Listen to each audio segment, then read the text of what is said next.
ಆಗಿದ್ದರು ಮತ್ತು 2 ಅವಧಿಯಲ್ಲಿ ಉಪಾಧ್ಯಕ್ಷರಾಗಿ ಸೇವೆ ಸಲ್ಲಿಸಿದ್ದಾರೆ. ಹಾಗೆಯೇ ಅವರಿಗೆ ಅಲ್ಪಾವಧಿಗೆ ಡೆಪ್ಯೂಟಿ ಪ್ರಾಜೆಕ್ಟ್ ಮ್ಯಾನೇಜರ್ ಇಂಡಿಯಾದಿಂದ ಕೂಡ ಅವರು ಅದನ್ನ ಹುದ್ದೆಯನ್ನು ಕೂಡ ನಿರ್ವಹಿಸಿದ್ದಾರೆ.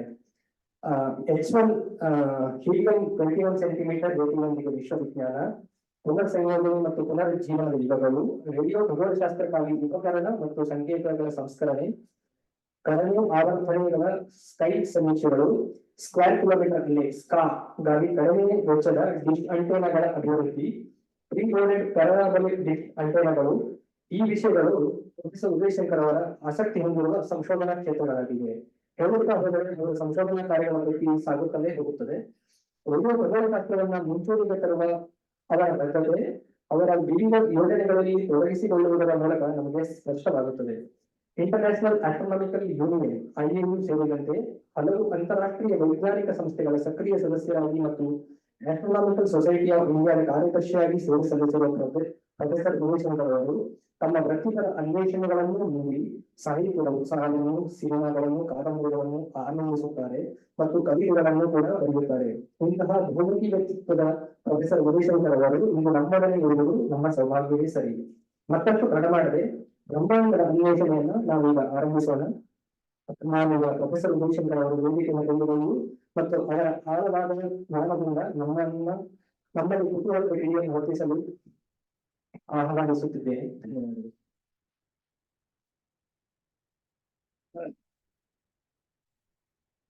ಹಲೋ, ಎಲ್ರಿಗೂ ನಮಸ್ಕಾರ. ನಾನು ಕನ್ನಡದಲ್ಲಿ ಮಾತಾಡಿ ನನಗೆ ಇವರು ಮಾತಾಡಿದಷ್ಟು ಪರಿಶ್ರಮ ನನಗೆ ಇಲ್ಲ.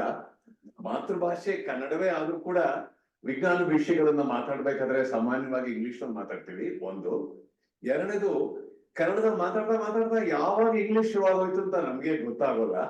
ಸೊ ಹಾಗಾಗಿ ಹಲವಾರು ತಪ್ಪುಗಳಾದ್ರೆ ದಯವಿಟ್ಟು ಕ್ಷಮೆ ಇರಲಿ ಅಂತ ಮೊದಲೇ ತಿಳಿಸ್ಬಿಡ್ತೀನಿ. ಅದು ಅವರು ಅಷ್ಟು ಚೆನ್ನಾಗಿ ಕನ್ನಡದಲ್ಲಿ ನನಗೆ ಇಲ್ಲದ್ದು ಎಲ್ಲವನ್ನೂ ಸೇರಿಸಿ ನನ್ನ ಕಿರಿ ಪರಿಚಯವನ್ನು ಮಾಡ್ಕೊಂಡಿದ್ದಾರೆ ಸಂತೋಷವಾಗಿ. ಅದಕ್ಕೆ ಅವರಿಗೆ ನನ್ನ ಧನ್ಯವಾದಗಳು. ಆದ್ರೆ ದಯವಿಟ್ಟು ಈ ಒಂದನ್ನ ಮಾತನ್ನ ನೆನಪಲ್ಲಿ ಇಟ್ಕೊಳ್ಳಿ. ಸೊ ಹಾಗಿದ್ರಿಂದ ಸ್ವಲ್ಪ ಮಟ್ಟಿಗೆ ಕೆಲವು ಕಡೆ ಕಂಗ್ಲೀಷ್ ಅನ್ಸ್ಬಿಡ್ಬೋದು, ಆದ್ರೂ ಕಂಗ್ಲೀಷ್ ಆಗ್ಬಾರ್ದು. ಆದಷ್ಟು ಕನ್ನಡದಲ್ಲೇ ಮಾತಾಡ್ಬೇಕು ಅಂತ ಪ್ರಯತ್ನ ಪಡ್ತೀನಿ. ಆದ್ರೆ ನೀವ್ ಯಾರು ಸಂಕೋಚ ಪಡ್ಕೋಬೇಡಿ. ಯಾವ್ದಾದ್ರು ಒಂದು ಪ್ರಶ್ನೆ ಕೇಳ್ಬೇಕು ಅಂದ್ರೆ ಅಯ್ಯೋ ನನ್ ಕನ್ನಡದಲ್ಲಿ ಕೇಳಕ್ ಬರಲ್ಲ ಅಂತ ಮಕ್ಕಳಾಗ್ಲಿ ದೊಡ್ಡವರಾಗ್ಲಿ ಯೋಚನೆ ಮಾಡ್ಲೇಬೇಡಿ. ಇಂಗ್ಲಿಷ್ ಕನ್ನಡ ನಾನು ಎರಡರಲ್ಲೂ ಸಂವಾದವನ್ನು ಮಾಡ್ಬೋದು. ಅರ್ಥ ಆಯ್ತಾ? ಊಟ ಮಾಡಿಲ್ಲ, ಅರ್ಥ ಆಯ್ತಾ? ಸ್ವಲ್ಪ, ಯಾಕಂದ್ರೆ ಎಲ್ರಿಗೂ 2 ಗಂಟೆ ಅಂದ್ರೆ ನಿದ್ದೆ ಮಾಡೋ ಕಾಲ. ನಾನಂತೂ ರಿಟೈರ್ಡ್ ಆದ್ಮೇಲೆ ನಿದ್ದೆ ಮಾಡೋದೇ ಕಾಲ. ಆದ್ರೆ ನನಗೆ ಇವತ್ತು ನಿದ್ದೆ ಬರೋಲ್ಲ. ಯಾಕೆ ಅಂತಂದ್ರೆ ನೀವೆಲ್ಲ ನನ್ನ ಎದುರು ನಿಂತಿದ್ದೀರ ಅಂತ ಒಂದೇ ಕಾರಣ ಅಲ್ಲ. ನನ್ನ ಮನೆಯಿಂದ 12 ಗಂಟೆಗೆ ಹೊರಟೆ. ನಾನು ವಿದ್ಯಾರಣ್ಯಪುರದಲ್ಲಿರೋದು. ಬಂದ್ರೆ ಪ್ಯಾಲೇಸ್ ಮುಂದೆ ಸುಮಾರು 1 ಗಂಟೆಗಳ ಕಾಲ ನನ್ನ ಕಾರ್ ನಿಂತೋಯ್ತು. ಏನ್ ಮಾಡೋದು? 2 ಗಂಟೆ ಒಳಗಡೆ ಬರಬೇಕು. ಸಮಯಕ್ಕೆ ಸರಿಯಾಗಿ ಕಾರ್ಯಕ್ರಮವನ್ನ ಆರಂಭಿಸ್ತಾ ಇರೋದು ರಾಮನ್ ಇನ್ಸ್ಟಿಟ್ಯೂಟ್ ಅಲ್ಲಾಗ್ಲಿ, ಇನ್ಸ್ಟಿಟ್ಯೂಟ್ ಆಫ್ ಆಸ್ಟ್ರೋಫಿಸಿಕ್ಸ್ ಅಲ್ಲಾಗ್ಲಿ, ಅಥವಾ Tata institute of fundamental research ಅಲ್ಲೇ ಆಗ್ಲಿ ಯಾವತ್ತೂ ನಡೆಯೋದೇ ಇಲ್ಲ.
ಇದು ಇವತ್ತಿನ ಒಂದು ಸಂವಾದದ ಟಾಪಿಕ್.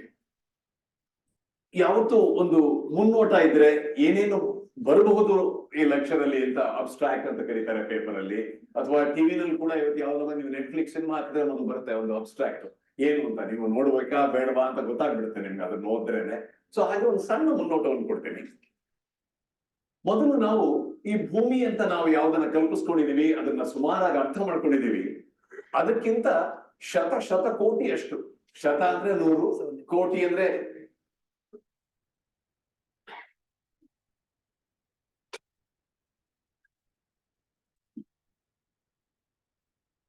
Recording in progress.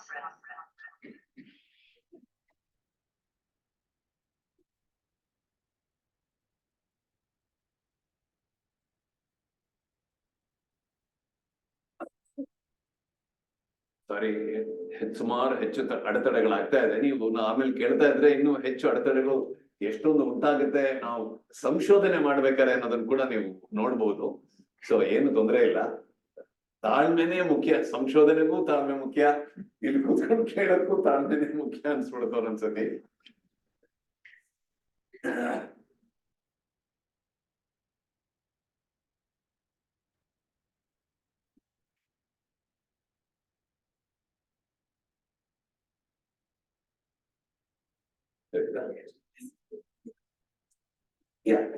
ಭೂಮಿಗಿಂತ ಶತಕೋಟಿಯಷ್ಟು ವಿಸ್ತಾರವಾಗಿದೆ ನಮ್ಮ ಈ ವಿಶ್ವ. ಇದ್ರ ಬಗ್ಗೆ ಸ್ವಲ್ಪ ತಿಳಿದುಕೊಳ್ಳೋಣ. ಆಮೇಲೆ ಈ ಟೈಟಲ್ ನಲ್ಲಿ ನೋಡಿ ಇದೆ ಅನ್ಸುತ್ತೆ, ವಿಶ್ವದ ಮುಂಜಾನೆ, ಅಂದ್ರೆ ವಿಶ್ವದ ಮುಂಜಾನೆ ಆಗಿದ್ದಾದ್ರೂ ಯಾವಾಗ ಅನ್ನೋದನ್ನ ತಿಳ್ಕೊಳ್ಳೋಣ. ಈ ಮೊಟ್ಟ ಮೊದಲಿನ ಮುಂಜಾನೆಯಲ್ಲಿ ಮಿನುಗಿದ ನಕ್ಷತ್ರಗಳನ್ನು ಕಂಡವರು ಯಾರು, ಯಾರಪ್ಪ ನೋಡುವವರು ಅನ್ನೋದನ್ನ ಸ್ವಲ್ಪ ಮಟ್ಟಿಗೆ ಯೋಚಿಸೋಣ. ಕಂಡವ್ರು ಯಾರು ಅಂತ ಗೊತ್ತಾದ್ರೂ ಕೂಡ ಅವ್ರು ಕಂಡಿದ್ದಾದ್ರೂ ಹೇಗೆ, ಯಾಕಂದ್ರೆ ಯಾವ್ದಾದ್ರು ನೋಡಕ್ಕೆ ಹೇಗ್ ನೋಡಿದ್ರಿ, ಎಲ್ಲೋಗಿದ್ರಿ ನೀವು ಅನ್ನೋ ಒಂದು ಪ್ರಶ್ನೆ ಬಂದೇ ಬರುತ್ತೆ. ಸೊ ಹಾಗೆ ಕಂಡದ್ದಾದ್ರೂ ಹೇಗೆ ಅನ್ನೋದನ್ನ ತಿಳ್ಕೊಳ್ಳೋಣ. ಮುಖ್ಯವಾಗಿ ಈ ಒಂದು ಎಲ್ಲ ಸಾಧ್ಯತೆಗಳಿಗೆ ವೈಜ್ಞಾನಿಕ ಮತ್ತು ತಾಂತ್ರಿಕ, ಅಂದ್ರೆ progress in science and technology ತುಂಬಾ ಇಂಪಾರ್ಟೆಂಟ್. ಈ ಮಾನವನ ವಿಶ್ವರೂಪದ ಹುಡುಕಾಟದಲ್ಲಿ ಆದ ವೈಜ್ಞಾನಿಕ ಹಾಗೂ ತಾಂತ್ರಿಕ ಮುನ್ನಡೆಯ ಕಥೆಗಳನ್ನು ಕೇಳೋಣ. ಆವಾಗ ಸ್ವಲ್ಪ ಇವತ್ತಿನ ತಾಂತ್ರಿಕತೆ ಹೇಗಿದೆ, ಅದರಲ್ಲಿ ನಾವು ಈ ವಿಶ್ವದ ಮುಂಜಾನೆಯನ್ನು ನೋಡಕ್ಕೆ ಹೇಗೆ ಸಾಧ್ಯವಾಯಿತು ಅಂತ ಸ್ವಲ್ಪ ಮಟ್ಟಿಗೆ ತಿಳ್ಕೊಳ್ಬಹುದು. ಆಮೇಲೆ ನೀರಿನ ಮೇಲೆ ತೇಲುವ ರೇಡಿಯೋ ದೂರದರ್ಶಕವನ್ನ ಆವಿಷ್ಕಾರಗೊಳಿಸಿದ ರಾಮನ್ ಇನ್ಸ್ಟಿಟ್ಯೂಟ್ ಖಗೋಳಶಾಸ್ತ್ರಿಗಳ ಸಾಹಸಗಳ ಕಥೆಯನ್ನು ಕೇಳೋಣ.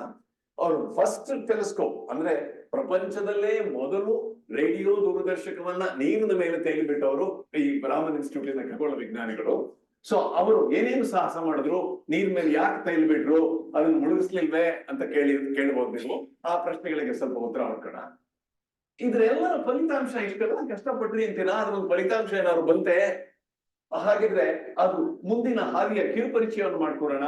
ಅದು ಯಾವಾಗ್ಲೂ ಮುಂದೆ ಏನ್ ನಡೆಯುತ್ತೆ ಅನ್ನೋದು. ಸರ್, ಇದರಲ್ಲಿ ಸ್ವಲ್ಪ ಕಟ್ಟಾಗ್ತಾ ಇದ್ದಾಗಿದೆ, ಪರವಾಗಿಲ್ವಾ? ಓಕೆ, ಆಯ್ತು ಬಿಡಿ, ಪರವಾಗಿಲ್ಲ. ಇದರ ಉದ್ದೇಶ ಏನು ಅಂತ ನಾನು ನಿಮ್ಗೆ ಹೇಳ ಬಯಸಕ್ಕೆ ಬರ್ದಿದ್ದೆ, ಆ ಉದ್ದೇಶ ಮರೆಯಾಗಿದೆ, ಪರವಾಗಿಲ್ಲ. ಇವತ್ತು ಕಾಸ್ಮಾಲಜಿ ಅಂದ್ರೆ ಏನು ಅಂತ ಹೇಳ್ತೀನಿ.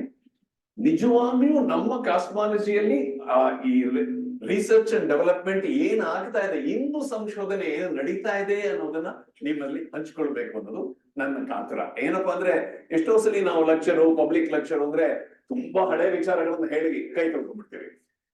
ಹೊಸ ವಿಚಾರ ಹೇಳೋದು ಕಷ್ಟವೂ ಆಗತ್ತೆ, ಹೀಗೆ ಎಲ್ರಿಗೂ ಅರ್ಥವಾಗುವಾಗೆ. ಸೊ ಆದಷ್ಟು ಇವತ್ತಿನ ಸಂಶೋಧನೆ ಏನು ನಡೀತಾ ಇದೆ ಈ ಒಂದು ಫೀಲ್ಡ್ ಅಲ್ಲಿ ಅನ್ನೋದನ್ನ ನಿಮ್ಮ ತಿಳಿಸೋಕೆ ಪ್ರಯತ್ನವೇ ಮುಖ್ಯ ಉದ್ದೇಶ. ಗೊತ್ತಾಗಿದೆ.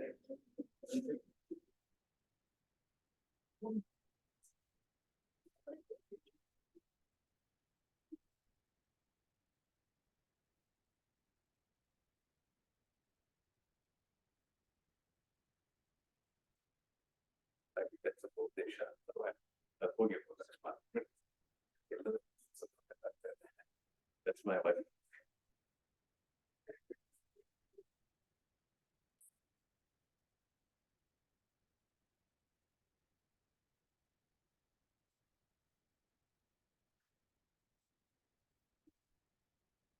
That's what I see. It's okay. ಪರವಾಗಿಲ್ಲ. Slide show. Slide. ಇದು ಜೂಮ್ ಕಟ್ ಆಗಿರುತ್ತೆ. ಇಲ್ಲ ಪರವಾಗಿಲ್ಲ. ಆಮೇಲೆ ಇನ್ನೊಂದು ಮುಖ್ಯವಾದಂತಹ ಉದ್ದೇಶ ನಾನು ಹೇಳ್ಬೇಕಾಗಿರೋದು ಅಂದ್ರೆ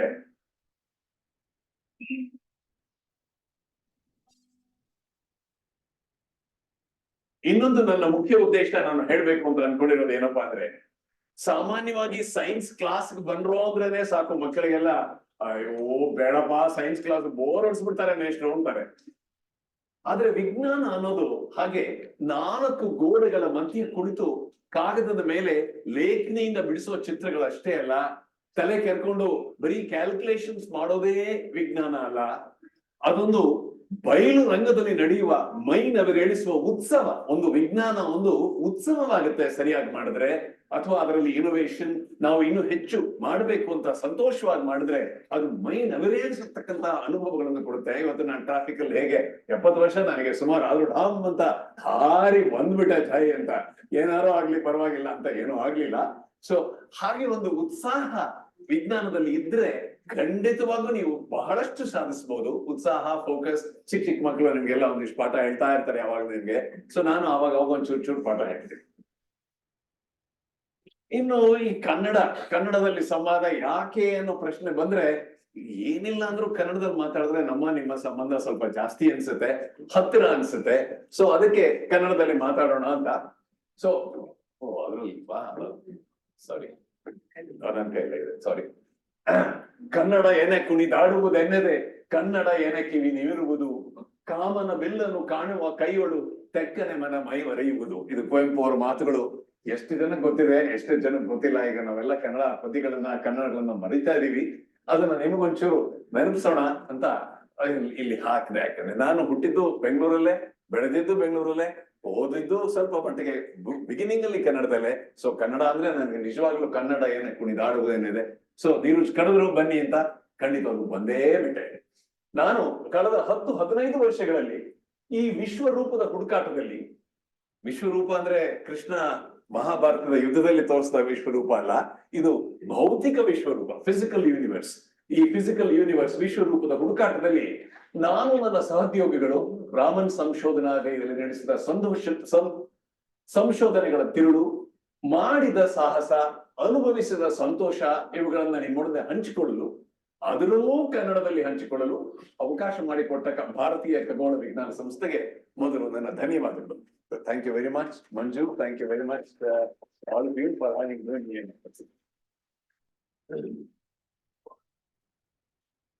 ಮೊದಲ ಪದ ಇದ್ದಿದ್ದು ವಿಶ್ವದ ಮುಂಜಾನೆಯಲ್ಲಿ ಹುಟ್ಟಿದ ನಕ್ಷತ್ರಗಳು.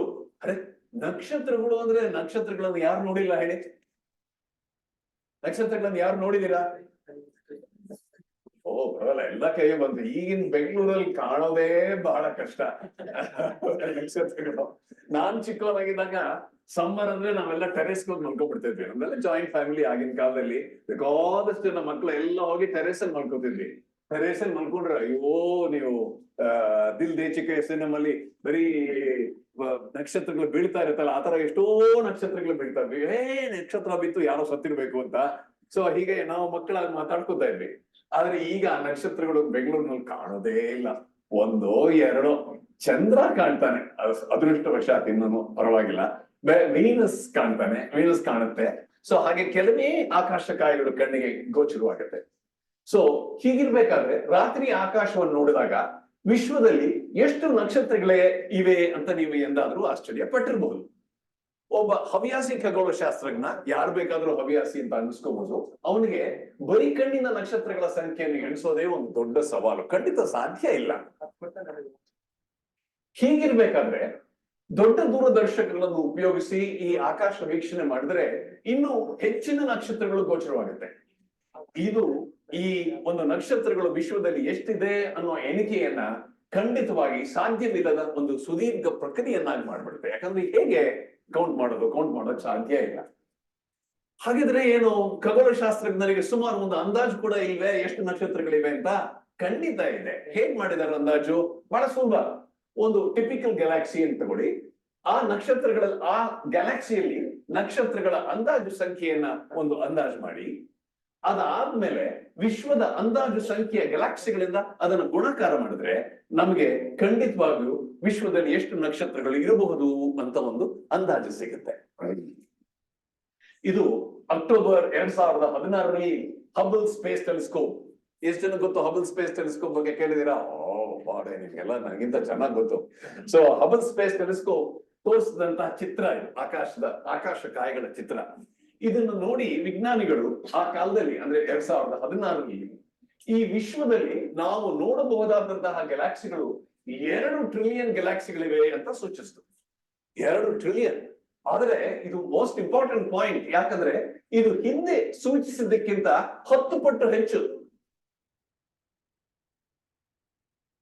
ಯಾವಾಗ್ಲೂ ನಾನ್ ಮಾತಾಡ್ತಾ ಇದ್ರೆ ಬೇರೆ ಮಾತಾಡ್ತಾರೆ ಸಲ ಇದು ಮೇಸ್ಟ್ ಆಗಿರ್ಲಿಲ್ಲ ನಾನು ಜಾಸ್ತಿ ಹೊತ್ತು. ಸೊ ನೀವು ಮಾತಾಡಿ, ಇಲ್ಲ ನೀವು ನನ್ನೊಂದಿಗೆ ಮಾತಾಡಿ, ಪರವಾಗಿಲ್ಲ. ಏನ್ ಹೇಳ್ಬೇಕಾದ್ರೂ ಹೇಳಿದ್ದೆ ಇರುವಾಗ. ಹಶು ಅಂದ್ರೂ ಚಿಂತೆ ಇಲ್ಲ, ನನ್ನ ಮಕ್ಕಳಿಗೆ ಕರ್ಕೊಂಡೋಗಿ ಬಿಸ್ಕೆಟ್ ಕೊಡ್ಸಕ್ಕಾಗಲ್ಲ, ಬಿಸ್ಕೆಟ್ ಎಲ್ಲಿ ಸಿಗುತ್ತೆ ಅನ್ನೋದನ್ನ ತೋರಿಸ್ಬಿಟ್ಟು ಬರ್ತೇನೆ. Okay, so fine. ಸೊ ಇದು ಹಿಂದೆ ಸೂಚಿಸಿದ್ದಕ್ಕಿಂತ ಸುಮಾರು 10 ಪಟ್ಟು ಹೆಚ್ಚಾಗಿತ್ತು.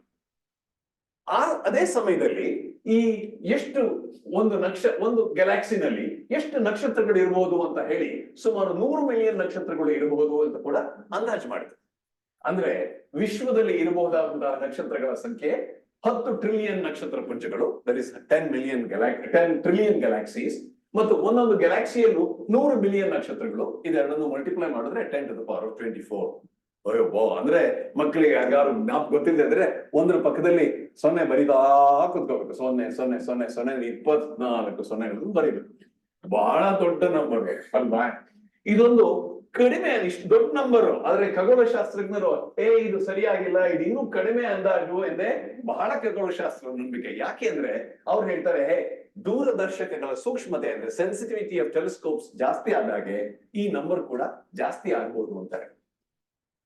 ಸರ್, ಆಕಾಶದಲ್ಲಿ ಇಷ್ಟೊಂದು ನಕ್ಷತ್ರಗಳಿದೆ ಅಂತ ನೀವು ಹೇಳಿದ್ರೆ ಮುಂಜಾನೆಯಲ್ಲಿ ಕಂಡ ನಕ್ಷತ್ರಗಳನ್ನ ಕಂಡವ್ರು ಯಾರು ಅಂತ ಪ್ರಶ್ನೆ ಮಾಡ್ತಾ ಇದ್ದೀರಾ? ಏನು ನೀವು ಕಾಣಕ್ಕೆ ಸಾಧ್ಯವೇ? ಇದೊಂದು ಹುಲ್ಲಿನ ಬಣವೆಯಲ್ಲಿ ಸೂಜಿಯನ್ನು ಹುಡುಕದಾಗ ಹಾಗೋಗುತ್ತೆ. ಯಾಕಂದ್ರೆ ಈ ಸೂಜಿ ಚಿಕ್ಕದು, ಹುಲ್ಲಿನ ಬಣವೆ ದೊಡ್ಡದು. ಆ ನಕ್ಷತ್ರಗಳು ಯಾವುದು ಅಂತಾನೆ ಗೊತ್ತಾಗ್ಬೇಕಲ್ವೇ? ಹೇಗೆ? ಇದನ್ನ ಅರ್ಥ ಮಾಡ್ಕೊಳ್ಳಕ್ಕೆ ಸ್ವಲ್ಪ ವಿಶ್ವದ ಮುಂಜಾನೆ ಆಗಿದ್ದಾದ್ರೂ ಯಾವಾಗ ಎಂಬ ಪ್ರಶ್ನೆಗೆ ಉತ್ತರ ಹುಡುಕಿದ್ರೆ ಸ್ವಲ್ಪ ಈ ನಕ್ಷತ್ರಗಳು ಯಾವುದು ಏನು ಅಂತ ಗೊತ್ತಾಗ್ಬೋದೆ. ಈ ನಕ್ಷತ್ರಗಳು ಹುಟ್ಟು ಅಂದ್ರೆ ನಿಮಗೆಲ್ರಿಗೂ ಗೊತ್ತು, ಬೆಳಗ್ಗೆ ಎದ್ದು ಸೂರ್ಯೋದಯ, ಸೂರ್ಯಾಸ್ತಮನ. ಭೂಮಿ ಮೇಲೆ ನಾವು ಕಾಣುವ ಹಗಲು ರಾತ್ರಿಗಳ ಚಕ್ರ. ಈ ಸೂರ್ಯಾಸ್ತಮನವನ್ನ, ಸೂರ್ಯೋದಯವನ್ನ ನೋಡಿ ಸಂತೋಷ ಪಡದೇ ಇರೋರೇ ಇಲ್ಲ. ಆದ್ರೆ ಬಹಳ ಜನ ಏನ್ ಮಾಡ್ತಾರೆ ಅಂದ್ರೆ, ನನ್ನ ಸ್ನೇಹಿತರೊಬ್ರು ಬಹಳ ಚೆನ್ನಾಗಿ ಕೇಳಿದ್ರು, ಹೋಗಿದ್ದೇನೋ ಆ ರೆಸಾರ್ಟ್ ಅಲ್ಲಿ, ಹೋಗಿದ್ದೇನೋ ಆ ಸಮುದ್ರಕ್ಕೆ, ತುಂಬಾ ಚೆನ್ನಾಗಿತ್ತು ಕಣೋ ಸನ್ಸೆಟ್ ಸನ್ರೈಸ್ ಅಂತ. ಬಟ್ ಬಿಡಿ, ನಿಮ್ ಮನೆ ಟೆರೇಸ್ ಹೋಗಿ ನೀವು ನೋಡಿದೀರಾ? ದಯವಿಟ್ಟು ಇವತ್ತಲ್ದರೆ ಈ ವಾರದಲ್ಲಿ ನಿಮ್ ಮನೆ ಟೆರೇಸ್ ಅಥವಾ ಪಕ್ಕದ ಮನೆ ಟೆರೇಸ್ಗೆ ಹೋಗಿ, ಬರೀ ಮರ ಕಾಣುತ್ತೆ ಸರ್, ಇಲ್ಲ ಬರೀ ನಮ್ಮ ಮನೆ ಪಕ್ಕದಲ್ಲಿರೋ ಫ್ಲಾಟ್ ಕಾಣುತ್ತೆ, ಅದನ್ನ ಹೇಳಿದ್ರೆ ಬೈಬೇಡಿ ಅದನ್ನ ಆಮೇಲೆ. ಬಟ್ ಪ್ರಯತ್ನ ಪಡಿ, ತುಂಬಾ ಚೆನ್ನಾಗಿರುತ್ತೆ. ನಿಮ್ಮ ಮನೆ ಮೇಲೂ ಕೂಡ ಅಥವಾ ನಿಮ್ಮ ಮನೆ ಹತ್ರ ಇರತಕ್ಕಂತ ಯಾವ್ದಾದ್ರು ಒಂದು ದೊಡ್ಡ ಪ್ಲೇ ಗ್ರೌಂಡ್ಗೆ ಹೋಗಿ ನೋಡಿದ್ರು ಕೂಡ ಕಾಣಿಸುತ್ತೆ ಎಷ್ಟೋ ಸರಿ. ದಯವಿಟ್ಟು ಆ ಸೂರ್ಯಾಸ್ತ ಮತ್ತು ಸೂರ್ಯ ಹುಟ್ಟೋದನ್ನ ಎರಡನ್ನು ನೀವು ನೋಡಿ ಖುಷಿ ಪಡಿ. ನಾವು ಈ ಭೂಮಿ ಮೇಲೆ ಕಾಣೋ ಹಗಲು ರಾತ್ರಿಗಳ ಚಕ್ರದ ಬಗ್ಗೆ ಅಲ್ಲ, ವಿಶ್ವದಲ್ಲಿ ಕಂಡ ಮೊದಲ ರಾತ್ರಿ ಆಮೇಲೆ ಆದ ಹಗಲು, ಈ ಪ್ರಶ್ನೆಯನ್ನ ನಾವು ಹಾಕ್ತಾ ಇದ್ದೀವಿ. ವಿಶ್ವದಲ್ಲಿ ಚಕ್ರ ನಡೆಯೋಲ್ಲ ಹಗಲು ರಾತ್ರಿಗಳದ್ದು. ಅಲ್ಲಿ ಕೇವಲ ಒಂದು ರಾತ್ರಿ ಇತ್ತು, ಆಮೇಲೆ ಹಗಲು ಆಯಿತು. ಆ ಹಗಲು ಆದಾಗ ಹುಟ್ಟಿದ ನಕ್ಷತ್ರ, ಅದರ ಬಗ್ಗೆ ನಾವು ಯೋಚನೆ ಮಾಡ್ತಾ ಇದ್ದೀವಿ. ಕರೆಕ್ಟಾ? ಅರ್ಥ ಆಯ್ತಾ? ಸುಮಾರಾಗಿ ಒಂದು ಕಾಂಟೆಕ್ಸ್ಟ್ ಸಿಗ್ತಾ ಲೆಕ್ಚರ್ಗೆ? ಫೈನ್.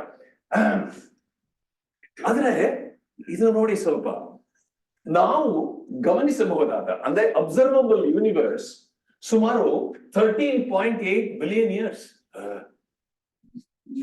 ಸೂರ್ಯಾಸ್ತ ಸೂರ್ಯಮಾನ ಅಂದ್ರೆ 24 ಗಂಟೆ ಸುಲಭವಾಗಿ ಎದ್ದಿರ್ಬೋದು. ಕೆಲವು ಸಲ ನಿದ್ದೆ ಮಾಡಿದ್ರೆ ಲಕ್ಷಕ್ಕೆ ಏನೋ ಪ್ರಿಪೇರ್ ಆಗ್ತಿರ್ಬೋದು, ಎಕ್ಸಾಮ್ ಪ್ರಿಪೇರ್ ಆಗ್ಬೋದು. ಇದು ಏನು ಈ ಹೊಸ ಒಂದು ರಾತ್ರಿ ಹಗಲು 13.8 ಬಿಲಿಯನ್ ಇಯರ್ಸ್ ಹಿಂದೆ ನಡೆದಂತಹ ಒಂದು ವಿಶ್ವದ ಇದರಲ್ಲಿ ನೋಡ್ಬೇಕು. ಸೂರ್ಯ ನಮ್ಮಿಂದ ಎಷ್ಟು ದೂರ ಇದ್ದಾನೆ ಅಂದ್ರೆ ಇದು ಕೇವಲ 8 ನಿಮಿಷಗಳು ಮಾತ್ರ. ಅಂದ್ರೆ ನಿಜವಾಗ್ಲೂ ಇದು ಅರ್ಥ ಆಗಕ್ಕೆ 1ರ ಪಕ್ಕದಲ್ಲಿ 13 14 ಸೊನ್ನೆಗಳನ್ನ ಹಾಕಿ ಗುಣಿಸಿದ್ರೆ ಸೂರ್ಯ ನಮ್ಮಿಂದ ಎಷ್ಟು ದೂರ ಇದ್ದಾನೆ ಅಂತ. ಅದರಿಂದ ಗುಣಿಸಿದ್ರೆ ಬರತಕ್ಕಂತ ನಂಬರು 13.8 ಬಿಲಿಯನ್ ಇಯರ್ಸ್. ತುಂಬಾ ದೊಡ್ಡದಾದಂತಹ ವಿಶ್ವ.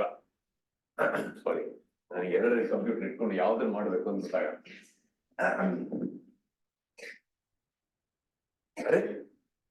ಈ ವಿಶ್ವ ಇಷ್ಟು ದೊಡ್ಡದಾಗಿದೆ ಅಂತ ನಮಗೆ ಗೊತ್ತಾಗಿದ್ದಾದ್ರೂ ಯಾವಾಗ? ಬಹಳ ಇತ್ತೀಚೆಗೆ, ಅಂದ್ರೆ ನೀವು ನಂಬಲಿಕ್ಕಿಲ್ಲ, ಬಹಳ ಇತ್ತೀಚೆಗೆ ಅಂದ್ರೆ ಹೋದ ವರ್ಷ ಅಲ್ಲ, ಅಥವಾ 2 ವರ್ಷದ ಹಿಂದೆ ಅಲ್ಲ, ಇನ್ನೊಂದು ಸ್ವಲ್ಪ ಹಿಂಭಾಗ ಇದರಲ್ಲಿದೆ.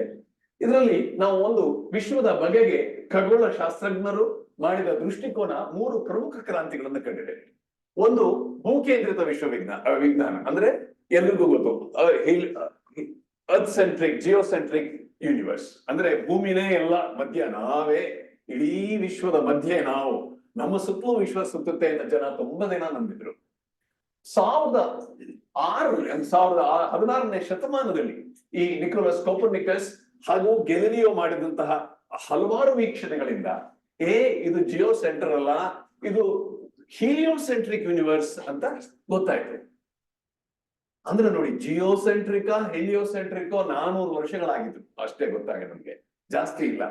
ನೀವು ಅದನ್ನ ಬಿಟ್ರೆ 20ನೇ ಶತಮಾನಕ್ಕೆ ಬಂದ್ರೆ ಮಾತ್ರ ಎಡ್ವಿನ್ ಹಬಲ್ ಅವರು ಐನ್ಸ್ಟೀನ್ ಭೌತಶಾಸ್ತ್ರ, ಅಂದ್ರೆ ಐನ್ಸ್ಟೀನ್ ಥಿಯರಿ ಆಫ್ ರಿಲೇಟಿವಿಟಿ ತುಂಬಾ ಇಂಪಾರ್ಟೆಂಟ್ ಆಗುತ್ತೆ. Big bang cosmology takes up a role. ಅಂದ್ರೆ ಬಿಗ್ ಬ್ಯಾಂಗ್ ಅಂದ್ರೆ ಇಡೀ ವಿಶ್ವ ಹುಟ್ಟು ಬಿಗ್ ಬ್ಯಾಂಗ್ ನಿಂದ ಆಯ್ತು ಅಂತ ಹಬಲ್ ಕಂಡು ಹಿಡಿದು. ಸೊ ಇದು ಇತ್ತೀಚೆಗಷ್ಟೇ ನಮಗೆ ತಿಳಿದು ಬಂದಿರತಕ್ಕಂತಹ ಒಂದು ಇದು. ಅಂದ್ರೆ ನೋಡಿ, ಸೊ ಮೊದಲನೆಯ ಪ್ರಶ್ನೆ, ಈ ವಿಶ್ವ ಭೂ ಕೇಂದ್ರಿತವೇ ಸೂರ್ಯ ಕೇಂದ್ರಿತವೇ? ಖಂಡಿತ ಅಲ್ಲ, ಇದು ಸೂರ್ಯ ಕೇಂದ್ರಿತ. ಅದಾದ್ಮೇಲೆ ಸೌರವ್ಯೂಹ ನಮ್ಮ ಕ್ಷೀರ ಪಥದಲ್ಲಿ ಇದೆಯೇ? ಅಂದ್ರೆ the entire solar system is in our own Galaxy Milky way. So ಆ ಮಿಲ್ಕಿ ವೇನಲ್ಲಿ ನಾವು ಅದರ ಕೇಂದ್ರ ಬಿಂದುವೆ. ಮನುಷ್ಯನ್ಗೆ ಆಸೆ ನೋಡಿ ಎಷ್ಟು, ಮೊದಲು ವಿಶ್ವನೇ ನಾವು ಸೆಂಟ್ರ್ ಅನ್ಕೊಂಡ, ಆಮೇಲೆ ಗ್ಯಾಲಕ್ಸಿ ಬಂದ್ಮೇಲೆ ನಾವೇ ಆ ಗ್ಯಾಲಕ್ಸಿ ಮಧ್ಯೆ ಇರಬಹುದು ಅಂತ ಯೋಚನೆ ಮಾಡ್ದ. ಆದ್ರೆ ಅದು ಕೂಡ ತಪ್ಪು. ನಾವು ನಮ್ಮ ಒಂದು ಕ್ಷೀರಪಥ ಅಥವಾ ಮಿಲ್ಕಿ ವೇ ಸುಮಾರು 10,000 ಜ್ಯೋತಿಷ ವರ್ಷಗಳ ವ್ಯಾಸವನ್ನು ಹೊಂದಿದೆ.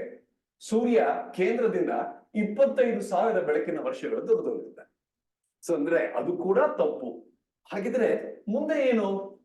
ಇದು ಬೇಡ, ತುಂಬಾ ದೊಡ್ಡ ಡಿಬೇಟ್ ಆಯ್ತು ಅಂತ ಬಹಳ ಚೆನ್ನಾಗಿದೆ. ಯಾರು ಪ್ರಶ್ನೆ ಕೇಳಿದ್ರೆ ಕೊನೆಯಲ್ಲಿ, ಯಾಕಂದ್ರೆ ಎಷ್ಟೋ ಸಲ ಇದೆಲ್ಲ ನಾನು ಬರೀ ನಿಮಗೆ ಫ್ಯಾಕ್ಟ್ಸ್ ಅಂದ್ರೆ ತಿಳುವಳಿಕೆ ಆಗಿದ್ದನ್ನ ಹೇಳ್ತಾ ಇದ್ದೀನಿ. ಆ ತಿಳುವಳಿಕೆ ಹೇಗಾಯ್ತು ಅನ್ನೋ ಕೆಲವು ವೈಜ್ಞಾನಿಕ ಇದನ್ನೆಲ್ಲ ಸ್ಕಿಪ್ ಮಾಡ್ತಾ ಇದ್ದೀನಿ. ಯಾರು ದೊಡ್ಡವರು ಅಥವಾ ಸ್ವಲ್ಪ ಮಕ್ಕಳು ಯಾರು ಬೇಕಾದ್ರೂ ಕೇಳ್ಬೋದು. ಮಕ್ಕಳಿಗೂ ಏನೋ ಕುತೂಹಲ ಇರುತ್ತೆ, ಸರ್ ಏನ್ ಹೊಡಿತಾ ಇದಾರ ನೀವು, ನನ್ನ ಮೊಮ್ಮಗನೇ ಕೇಳ್ತಾನೆ ಎಷ್ಟೋ ಸತಿ, ಏನೋ ಇದು ಹೀಗೆ ಹೇಳ್ತಾ ಇದೀರ ತಾತ, ನೀವು ಹೆಂಗ್ ತೋರ್ಸೋದನ್ನ ಅಂತ.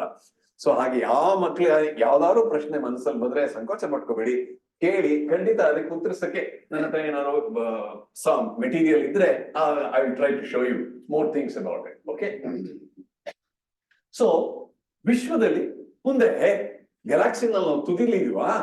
ಪರವಾಗಿಲ್ಲ, ನಮ್ದೇ ಒಂದೇ ಒಂದು ಗ್ಯಾಲಕ್ಸಿ ಇರ್ಬೋದು. We are so special, we have only one Galaxy in the entire universe ಅಂತ ಮನುಷ್ಯ ಕೆಲವು ಕಾಲ ಯೋಚನೆ ಮಾಡ್ತಾ ಇದ್ದ. ಓಹೋ, ಅದು ತಪ್ಪು. ವಿಶ್ವದಲ್ಲಿ ಒಂದೇ ಗ್ಯಾಲಕ್ಸಿಯೇ ಅಥವಾ ಹಲವಾರು ಉಂಟೆ ಅನ್ನೋ ಪ್ರಶ್ನೆಗೆ ಉತ್ತರ ಕ್ಷೀರಪಥ ವಿಶಿಷ್ಟವೇ ಅಲ್ಲ. ನಾವು 10 to the power of galactic 11 ಅಂದ್ರೆ 1ರ ಪಕ್ಕದಲ್ಲಿ 11 ಸೊನ್ನೆಗಳನ್ನ ಬರೆದ್ರೆ ಎಷ್ಟು ಆಗುತ್ತೋ ಅಷ್ಟು ನಂಬರ್ ಆಫ್ ಗ್ಯಾಲಕ್ಸೀಸ್ ಇರತಕ್ಕಂತ ವಿಶ್ವದಲ್ಲಿ ನಾವು ವಾಸಿಸ್ತಾ ಇದ್ದೀವಿ ಅಂತ ಗೊತ್ತಾಯ್ತು. ಸೊ ನೋಡಿ, ಎಲ್ಲಿಂದ ಎಲ್ಲಿಗೆ ಬಂದ್ವಿ ನಾವು.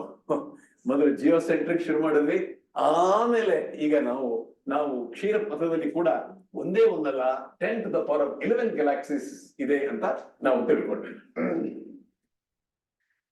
ನಮ್ಮ ಕ್ಷೀರ ಪಥದಂತಹ ಗ್ಯಾಲಕ್ಸಿಗಳು ನಮ್ಮ ಭೌತಿಕ ವಿಶ್ವ ಎಂಬ ಕಟ್ಟಡದ ಇಟ್ಟಿಗೆಗಳಾಗಿವೆ. ಯಾಕೆ ಈ ಮಾತನ್ನು ಹೇಳಿದೆ ಅಂದ್ರೆ, ನಾವು ಇವತ್ತಿನ ಲೇಟೆಸ್ಟ್ ಸೈನ್ಸ್ ಅಲ್ಲಿ when you think of the entire universe as a house or a building, the building blocks are the galaxies, not stars in a sense of the word. But we are talking about stars today, but the building blocks are the galaxies. ಅದನ್ನ ನೆನಪಿಟ್ಕೊಳ್ಳಿ, ತಿಳ್ಕೊಂಡಿವಿ. So ಈ Hubble ಏನ್ ಮಾಡದಪ್ಪ ಅಂದ್ರೆ 1929ರಲ್ಲಿ ಒಂದು ಮುಖ್ಯವಾದಂತಹ ಲೇಖನವನ್ನ ಪ್ರಕಟಿಸಿದ. ಅವನು ಏನು ಪ್ರಕಟಿಸಿದ ಅಂದ್ರೆ, ನಾವು ಹೇಳಿದಾಗೆ ಕ್ಷೀರಪಥ ಅಥವಾ ಮಿಲ್ಕಿ ವೇ ಒಂದೇ ಗ್ಯಾಲಕ್ಸಿ ಅಲ್ಲ, ಹಲವಾರು ಗ್ಯಾಲಕ್ಸಿಗಳಿವೆ. ಅದು ಒಂದೇ ಅಲ್ಲ, ನಮ್ಮ ಸುತ್ತಮುತ್ತಲು ಇರತಕ್ಕಂತಹ ಗ್ಯಾಲಕ್ಸಿಗಳು ನಮ್ಮಿಂದ ದೂರ ಹೋಗ್ತಾ ಇವೆ ಅನ್ನೋದನ್ನ ಕಂಡು ಹಿಡಿದ. ಅದೇ ದೂರ ಹೋಗ್ತಾ ಇರೋ ಅಷ್ಟೇ ಅಲ್ಲ, ನಮ್ಮಿಂದ ಹೆಚ್ಚು ದೂರದಲ್ಲಿದ್ರೆ ಅದು ಇನ್ನೂ ಹೆಚ್ಚು ವೇಗವಾಗಿ ನಮ್ಮಿಂದ ಸಾಕಪ್ಪ ಸಾಕು ಇವರು ಬೇಡ ಅಂತ ದೂರ ಹೋಗ್ತಾ ಇದೆ ಅಂತ ಕಂಡಿಡ್ದ. ಇದನ್ನ ಹೇಗ್ ಕಂಡಿಡ್ದ ಅನ್ನೋದನ್ನ ವಿವರವಾಗಿ ತಿಳ್ಕೊಳ್ಳೋದು ಬೇಡ. ಆದ್ರೆ ಇದರಲ್ಲಿ ಮುಖ್ಯವಾದಂತಹ ಒಂದು ಇಲ್ಲೆಲ್ಲ ಇದೆಯಾ ಅಥವಾ ಕೆಳಗಡೆ ಇತ್ತೇನೋ ಪರವಾಗಿಲ್ಲ ಬಿಡಿ. ಇದಕ್ಕೆ ಡಾಪ್ಲರ್ ಎಫೆಕ್ಟ್ ಬಹಳ ಮುಖ್ಯವಾದಂತಹ ಕಾರಣ. ಅವ್ನು ಹೇಗ್ ಕಂಡಿಡಿದಪ್ಪ ಅಂದ್ರೆ ಡಾಪ್ಲರ್ ಎಫೆಕ್ಟ್. ನೀವು ಎಷ್ಟೋ ಜನ ನೀವು ರೈಲ್ವೆ ಸ್ಟೇಷನ್ ಅಲ್ಲಿ ರೈಲಲ್ಲಿ ಹೋಗಿರ್ತೀರಾ, ನೀವು the coming train and the moving away train, ನಿಮ್ಮ ಕಡೆಗೆ ಬರ್ತಾ ಇರ್ತಕ್ಕಂತಹ ರೈಲು ಹಾಗೆ ನಿಮ್ಮಿಂದ ದೂರ ಹೋಗ್ತಾ ಇರ್ತಕ್ಕಂತಹ ರೈಲು, ಅದರಿಂದ ಬರೋ ಹಾರನ್ ಎರಡು ಒಂದೇ ತರ ಇರೋದಿಲ್ಲ, ಬೇರೆ ಬೇರೆ ತರ ಇರುತ್ತೆ. ಅದನ್ನ ಗಮನಿಸಿ ಈ ಹಬಲ್ ಈ ತರ ಗ್ಯಾಲಕ್ಸಿಗಳು ನಮ್ಮಿಂದ ದೂರ ಹೋಗ್ತಾ ಇದೆ, ಅದು ಹೊರಸೂಸುವ ವಿಕಿರಣಗಳೆಲ್ಲ ಸುಮಾರು ಕೆಂಪು ಕಡೆಗೆ ಹೋಗ್ತಾ ಇದೆ. ಅಂದ್ರೆ ರೆಡಿಶ್, ನಾವು 7 ಬಣ್ಣ ಸೇರಿ ಬಿಳಿಯ ಬಣ್ಣವಾಯಿತು ಅಂತ ಅಂತೀವಲ್ಲ, ವಿಬ್ಗಯ are is the last one, that is the ತರಂಗಾಂತರದಲ್ಲಿ ಅತ್ಯಂತ ಹೆಚ್ಚಾಗಿ ಇರತಕ್ಕಂಥದ್ದು ಆರ್ ರೆಡ್. ಸೊ ನಾವು ಗ್ಯಾಲಕ್ಸಿಗಳು ನಮ್ಮಿಂದ ದೂರ ಹೋಗ್ತಿರ್ಬೇಕಾದ್ರೆ ಅವುಗಳಿಂದ ಹೊರಡುವ ವಿಕಿರಣಗಳನ್ನ ನಾವು ಒಂದು ವಿಬ್ಗಯಾರ್ ಅಂತ ಸ್ಪೆಕ್ಟ್ರಮ್ ಮಾಡಿದ್ರೆ ಎಲ್ಲವೂ ಆದಷ್ಟು ರೆಡ್ ಕಡೆಗೆ ಹೋಗುತ್ತೆ. ಸೊ ರೆಡ್ ಇರೋದು ಇನ್ನೂ ದೊಡ್ಡ ತರಂಗಾಂತರಗಳಿಗೆ ಹೋಗುತ್ತೆ. ಅದೇ ಡಾಪ್ಲರ್ ಶಿಫ್ಟ್. ಅದನ್ನೇ ಹಬಲ್ ಕಂಡುಹಿಡಿದಿದ್ದು ಒಂದೇ ಅಲ್ಲ, ಅವರು ಮೊದಲ ಒಂದು ಲೆಕ್ಕಾಚಾರ ಹಾಕಿ ಸಾಮಾನ್ಯವಾಗಿ 1 ಮೆಗಾಪಾರ್ಸೆಕ್ಸ್ ಅಂದ್ರೆ 1 ಮಿಲಿಯನ್ ಪಾರ್ಸೆಕ್ಸ್. ಇದೇನ್ ಸರ್ ಹೊಸ ಪದ ಪಾರ್ಸೆಕ್ ಅಂದ್ರೆ? ಅದ್ರ ಬಗ್ಗೆ ಯೋಚನೆ ಮಾಡ್ಬೇಡಿ. 1 ಪಾರ್ಸೆಕ್ ಇಸ್ 3.2 ಲೈಟ್ ಇಯರ್ಸ್. ಅಂದ್ರೆ 1 ಪಾರ್ಸೆಕ್ ಅಂದ್ರೆ 3.2 ಲೈಟ್ ಇಯರ್ಸ್. ಅಂದ್ರೆ 1 ಜ್ಯೋತಿರ್ವರ್ಷದ ದೂರದಲ್ಲಿ ಇರೋದಕ್ಕೆ 3.2 ಲೈಟ್ ಇಯರ್ಸ್ ಆದ್ರೆ 1 ಪಾರ್ಸೆಕ್ ಆಗುತ್ತೆ. So kilometres per second, 500 kilometre per second. ಯಾವ ಕಾರು ಹೋಗಲ್ಲ. ಸೊ ಯಾವ್ದಾದ್ರೂ 1 ಮಿಲಿಯನ್ ಪಾರ್ಸೆಕ್ ಅಂದ್ರೆ 3 ಮಿಲಿಯನ್ ಜ್ಯೋತಿಷ್ ವರ್ಷಗಳ ದೂರದಲ್ಲಿದ್ರೆ ಆ ಗ್ಯಾಲಕ್ಸಿ ನಮ್ಮಿಂದ 500 ಕಿಲೋಮೀಟರ್ ಪರ್ ಸೆಕೆಂಡ್ ವೇಗವಾಗಿ ದೂರ ಹೋಗ್ತಾ ಇದೆ ಅಂತ ಹಬಲ್ ಲೆಕ್ಕಾಚಾರ ಹಾಕ್ದ ಅವನ ವೀಕ್ಷಕಗಳಿಂದ. ಆದ್ರೆ ಇಂದು ನಾವು ಅದನ್ನೇ ಮತ್ತೆ ಬೇಕಾದಷ್ಟು ಸಲ ಮೆಷರ್ ಮಾಡಿ we believe it to be 69.8 kilometres per second per mega parsec. ಯಾತಕ್ಕೆ ಇದನ್ನ ಹೇಳ್ತಾ ಇದೀನಿ ಅಂದ್ರೆ ಹಬಲ್ ತಪ್ಪು ಮಾಡ್ದ ಅನ್ನೋದಕ್ಕಲ್ಲ. ವಿಜ್ಞಾನ ಒಂದು ನಿಂತ ನೀರಲ್ಲ. ನೋಡಿ, ನಾನು ಬೇಕಾಗಿದ್ದು ಹೇಳ್ಬೇಕಾದೆಲ್ಲ ಕೆಳಗಡೆ ಹೊರಗಿದೆ. ಈಗ ಕಾಣುತ್ತೆ, ಅಲ್ಲಿ ಕಾಣಲ್ಲ, ಪರವಾಗಿಲ್ಲ.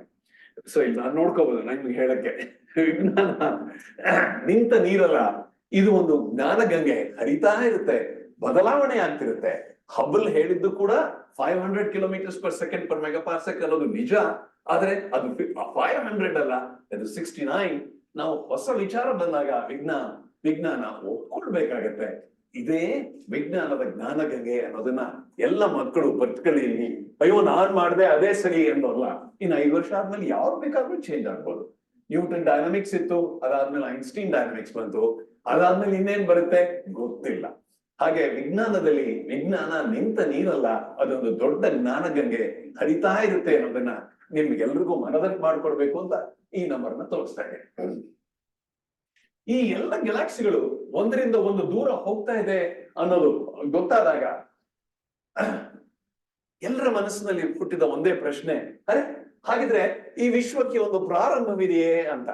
ಇದು ಯಾಕಪ್ಪ ಬಂತು ಅಂದ್ರೆ, ನೀವು ಟೆಲಿವಿಷನ್ ನಲ್ಲಿ ಒಂದು ಸಿನಿಮಾ ಆಗ್ತಾ ಇರುತ್ತೆ, ಎಲ್ಲ ಕಾರುಗಳು ಒಂದರಿಂದ ಒಂದು ದೂರಕ್ಕೆ ಹೋಗ್ತಾ ಇರುತ್ತೆ ಅಂತ ಇಟ್ಕೊಳ್ಳಿ. ಸಡನ್ಲಿ ನೀವು ಅದನ್ನ ರಿವೈಂಡ್ ಮಾಡ್ತೀರಾ. ಆಗ ಏನಾಗುತ್ತೆ, ಕಾರುಗಳು ದೂರ ಹೋಗ್ತಾ ಇರ್ತಕ್ಕಂಥ ಕಾರುಗಳು ಹತ್ರ ಬರಕ್ ಶುರುವಾಗುತ್ತೆ ನಿಮ್ಮ ಟೆಲಿವಿಷನ್ ಸ್ಕ್ರೀನ್ ಅಲ್ಲಿ. ಹಾಗೆ ನಾವು ಈ ಇಡೀ ಬ್ರಹ್ಮಾಂಡದ ಒಂದು ಚಿತ್ರವನ್ನ ಟೆಲಿವಿಷನ್ ಅಲ್ಲಿ ರಿವೈಂಡ್ ಮಾಡಿದ್ರೆ, ಅಥವಾ ಒಂದು ಚಲನಚಿತ್ರದಲ್ಲಿ ರಿವೈಂಡ್ ಮಾಡಿದ್ರೆ, ಈ ದೂರ ಹೋಗ್ತಾ ಇರ್ತಕ್ಕಂಥ ಗ್ಯಾಲಕ್ಸಿಗಳೆಲ್ಲ ಹತ್ರ ಬರಕ್ ಶುರುವಾಗುತ್ತೆ. ಸೊ ಕೊನೆಯದಾಗಿ ಸ್ವಲ್ಪ ಸಮಯದ ನಂತರ ಇವೆಲ್ಲ ಯಾವುದೋ ಒಂದು ದಟ್ಟವಾದ ಬಿಂದುವಿನಿಂದ ಶುರು ಆಗಿರಬಹುದು ಅನ್ನೋ ಒಂದು ಇದನ್ನ ನಿಮಗೆ ಆ ಸಿನಿಮಾದಲ್ಲೇ ನೋಡಬಹುದು.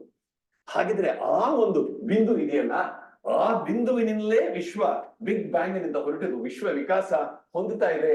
ಈ ತಿಳುವಳಿಕೆ ವಿಶ್ವ ಬ್ಯಾಂಗ್ ನಲ್ಲಿ ಹುಟ್ಟಿದೆ ಎಂಬ ಪರಿಕಲ್ಪನೆಗೆ ಕಾರಣವಾಯಿತು. ಅಂದ್ರೆ ದ ಎಕ್ಸ್ಪ್ಯಾಂಡಿಂಗ್ ಯೂನಿವರ್ಸ್, ವಿಕಸಿತವಾಗಿರ್ತಕ್ಕಂತಹ ಒಂದು ವಿಶ್ವ, ಅದರಿಂದಲೇ ಬಿಗ್ ಬ್ಯಾಂಗ್ ನಲ್ಲಿ ಈ ವಿಶ್ವ ಹುಟ್ಟಿದೆ ಅನ್ನೋ ಒಂದು ಅರ್ಥವನ್ನ ಮನುಷ್ಯ ಅಥವಾ ಖಗೋಳ ಶಾಸ್ತ್ರಜ್ಞ ಮಾಡ್ಕೊಂಡ. ಹಾಗಿದ್ರೆ ಈ ಬಿಗ್ ಬ್ಯಾಂಗ್ ಪ್ರಕಾರ ವಿಶ್ವದ ವಯಸ್ಸು ಎಷ್ಟು? ಅರೆ ಈಗ ಸ್ವಲ್ಪ, ಯಾಕಂದ್ರೆ ಅವನು ಹೇಳ್ದ ಹಬಲ್ ಇದು 69.8 kilometres per second per mega parsec ಅಂತ ಲೆಕ್ಕ ಹಾಕಿದ್ರಿಂದ, ಆ ವೇಗ ಗೊತ್ತಿರೋದ್ರಿಂದ ನೀವು ಇದೆಲ್ಲ ರಿವೈಂಡ್ ಮಾಡಿದ್ರೆ ಈ ನಕ್ಷತ್ರಗಳು ಗ್ಯಾಲಕ್ಸಿಗಳು ಹತ್ರ ಬರಕ್ಕೆ ಎಷ್ಟು ದಿನ ಆಗುತ್ತೆ ಅಂತ ಒಂದು ಲೆಕ್ಕಾಚಾರವನ್ನು ಸುಲಭವಾಗಿ ಮಾಡ್ಬೋದು. ಮಾಡಿದ್ರೆ ಬರೋ ಸಂಖ್ಯೆನೇ 13.8 billion years.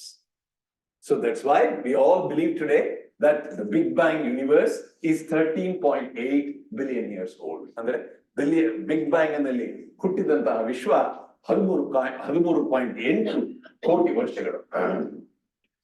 ಅದನ್ನು ಲೆಕ್ಕ ಹಾಕ್ಬೋದು. ನಾನು ಅದನ್ನಲ್ಲಿ ಇಟ್ಟಿರ್ತೀನಿ, ನೀವು ಅವರು ಪರ್ಹ್ಯಾಪ್ಸ್ ಆನ್ ದ ವೆಬ್ ಅಲ್ಲಿ ಹಾಕ್ಬೋದು. ನನ್ನ PPT ಕೂಡ ಅವರು ಹಾಕಿದ್ರೆ ನೀವು ಒಂದಿನ ನೋಡಿ, ಇದನ್ನ ಒಂದೇನ್ ಬೇಕಾದ್ರೆ ಮಕ್ಕಳ ಜೊತೆ ಕುತ್ಕೊಂಡು ಮಾಡಿ ಬರುತ್ತೆ, ನೀನ್ ತೊಂದರೆ ಇಲ್ಲ, ಜಾಸ್ತಿ ಮ್ಯಾಥಮೆಟಿಕ್ಸ್ ಏನಲ್ಲ. ಅಂದ್ರೆ ಅದರ ಸಮರಿ ಬಿಗ್ ಬ್ಯಾಂಗ್ ಸಿದ್ಧಾಂತ ಭೌತಿಕ ವಿಶ್ವದ ಹುಟ್ಟು ಹೇಗಾಯಿತು ಎಂಬುದಕ್ಕೆ ಪ್ರಮುಖ ವಿವರಣೆಯಾಗಿದೆ. ಸರಳವಾಗಿ ಹೇಳುವುದಾದ್ರೆ, ನಮಗೆ ತಿಳಿದಿರುವಂತೆ ಅದು ಪ್ರಖರವಾದ ಬಿಸಿ. ಮತ್ತೊಂದು ಬಹಳ ಇಂಪಾರ್ಟೆಂಟ್, ಬಿಗ್ ಬ್ಯಾಂಗ್. ಬ್ಯಾಂಗ್ ಅಂದ್ರೆ ಬಿಸಿ ಅಲ್ವಾ? ಎಂತ ಒಂದು ಪಟಾಕಿ ತರ ಸಿಡಿದು ಆಯ್ತು ಅಂದ್ರೆ ಆ ಯೂನಿವರ್ಸ್ ವಿಶ್ವ ಕೂಡ ಸಿಡಿದು ಆಯ್ತು. ಅದು ಸಿಡಿದು ತುಂಬಾ ಬಿಸಿ ಮತ್ತು ದಟ್ಟವಾದ ಏಕ ಬಿಂದುವಿನೊಂದಿಗೆ ಪ್ರಾರಂಭವಾಯಿತು ಅಂತ ಹೇಳ್ತಾರೆ. So these are the two important points that we should remember. ಎರಡು ಪಾಯಿಂಟ್ಗಳನ್ನ ನಾವು ತಿಳ್ಕೋಬೇಕು. ಈ ವಿಶ್ವ ವಿಸ್ತಾರವಾಗ್ತಾ ಇದೆ ಅನ್ನೋದ್ರ ಜೊತೆಯಲ್ಲಿ ಇರತಕ್ಕಂತಹ ಇನ್ನೊಂದು ಇಂಪಾರ್ಟೆಂಟ್ ಅಂದ್ರೆ ರೆಡ್ ಶಿಫ್ಟ್. ಆಗ್ಲೇ ಹೇಳಿದೆ ನಿಮ್ಗೆ ಡಾಪ್ಲರ್ ಶಿಫ್ಟ್ ಅಂತ. ಅಂದ್ರೆ ನೀವು ಇದೊಂದು ವೆಹಿಕಲ್ ಈ ಕಡೆ ಮೂವ್ ಆಗ್ತಿದ್ರೆ ಈ ಕಡೆ ಇರೋನ್ಗೂ ಈ ಕಡೆ ಇರೋನ್ಗೂ ಈ ಅದರಿಂದ ಹೊರಟಂತಹ ಲೈಟ್ ಇರ್ಬೋದು ಅಥವಾ ಸೌಂಡ್ ಇರ್ಬೋದು ಒಂದೇ ಆಗಲ್ಲ. ಇಲ್ಲಿ ಬಂದ್ರೆ ದ ವೇವ್ಸ್ ಗೆಟ್ ಕಂಪ್ರೆಸ್ಡ್. ಇವನಿಗೆ ಇದು ದೂರ ಹೋಗ್ತಿರೋದ್ರಿಂದ the waves get expanded. So ಇವನಿಗೆ ತರಂಗಾಂತರಗಳು ಕಡಿಮೆ ಆಗುತ್ತೆ, ಇವನಿಗೆ ತರಂಗಾಂತರಗಳು ಜಾಸ್ತಿ ಆಗುತ್ತೆ. ಸೊ ಹೀಗಾಗಿ ನಾವು ನಿಂತು ನೋಡ್ತಾ ಇರತಕ್ಕಂತಹ ಗ್ಯಾಲಕ್ಸಿಗಳೆಲ್ಲ ದೂರ ಹೋಗ್ತಿರೋದ್ರಿಂದ ನಮ್ಗೆಲ್ಲರೂ ತರಂಗಾಂತರಗಳಲ್ಲಿ ಜಾಸ್ತಿ ಆಗುತ್ತೆ. ಅಂದ್ರೆ ಇದು ರೆಡ್ ಶಿಫ್ಟ್ ವಿಡ್ ಗಯಾರ್ ಅಂತ ನಾನು ನಿಮ್ಗೆ ಹೇಳಿದ್ನಲ್ಲ. ಸೊ ಗ್ಯಾಲಕ್ಸಿಯಿಂದ ಹೊರಟ ವಿಕಿರಣಗಳೆಲ್ಲ ಜಾಸ್ತಿ ಸ್ಟ್ರೆಚ್ ಆಗಿ ನಮಗೆ ಹೆಚ್ಚು ತರಂಗಾಂತರಗಳಲ್ಲಿ ಸಿಗುತ್ತೆ. ಅಂದ್ರೆ ಫ್ರೀಕ್ವೆನ್ಸಿ ಕಡಿಮೆ ಆಗಿ ಹೋಗುತ್ತೆ. ಇದು ತುಂಬಾ ಇಂಪಾರ್ಟೆಂಟ್. ಇದೇ ಒಂದು it's a very important point to be noted for us to look at the first stars in the universe.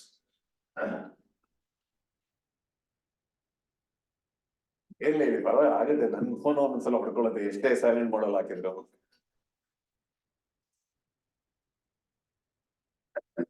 Right. So ಇದು ನೋಡಿ, ಈ ಎಲ್ಲ ವಿಶ್ವವನ್ನು ನಾವು ನೋಡಿಲ್ಲ. ನಾವು ಇಲ್ಲಿ ಕೂತಿದೀವಿ, ಸುಮಾರು ತರದ ಇದುಗಳನ್ನ ನಾವು ವಿಶ್ವ ಎಷ್ಟು ಸುಮಾರು ಚೆನ್ನಾಗಿದೆ ಅನ್ನೋದನ್ನ ಇಲ್ಲಿ ತನಕ ನೋಡಿದೀವಿ. ಈ ಜಾಗದ ಆಚೆ ನಮಗೆ ಅಷ್ಟು ಹೆಚ್ಚಾಗಿ ಗೊತ್ತಿಲ್ಲ. ಸೊ ಇದು ಈ ಒಂದು ಚಿತ್ರದಲ್ಲಿ ಏನಿದೆ ಅನ್ನೋದನ್ನ ನಾವು 4-5 ಪಾಯಿಂಟ್ಗಳನ್ನ ಅರ್ಥ ಮಾಡ್ಕೊಳ್ಳೋಣ. ಈ ವಿಶ್ವ ಹುಟ್ಟಿದಾಗ ಆರಂಭಿಕ ಹಂತಗಳಲ್ಲಿ ಸಂಪೂರ್ಣವಾಗಿ ಅಯಾನೀಕರಣಗೊಂಡಿತ್ತು. ಅಂದ್ರೆ there were no neutral atoms, hydrogen ಆಗ್ಲಿ ಹೀಲಿಯಂ ಆಗ್ಲಿ ಯಾವುದೂ ಇರಲಿಲ್ಲ. they were all ionized, ಬರೀ ಎಲೆಕ್ಟ್ರಾನ್ಸ್ ಅಂಡ್ ಪ್ರೋಟಾನ್ಸ್, ಬರೀ ಅಯಾನ್ಸ್ ಇತ್ತು. ವಿಶ್ವ ವಿಕಸಿತವಾದಾಗ ನಾರ್ಮಲಿ ಯಾವುದೇ ವಿಕಾಸ ಆದ್ರೂ ಕೂಡ ತಣ್ಣಗಾಗತ್ತೆ. ನೀವೆಲ್ಲ ಯಾರು ನೋಡಿದಿರೋ ಇಲ್ವಾ? ಯಾರು ನೀವೇ ಯೋಚನೆ ಮಾಡಬಹುದಾ? ನೀವು ಯಾವಾಗಲೂ ಇಂಟರ್ವ್ಯೂ ನಲ್ಲಿ ಕೇಳ್ತಾ ಇದ್ರಿ ಈ ಪ್ರಶ್ನೆನ, ಎಲ್ಲ ಮಾಡಿ ಒಂದ್ಸಲಿ.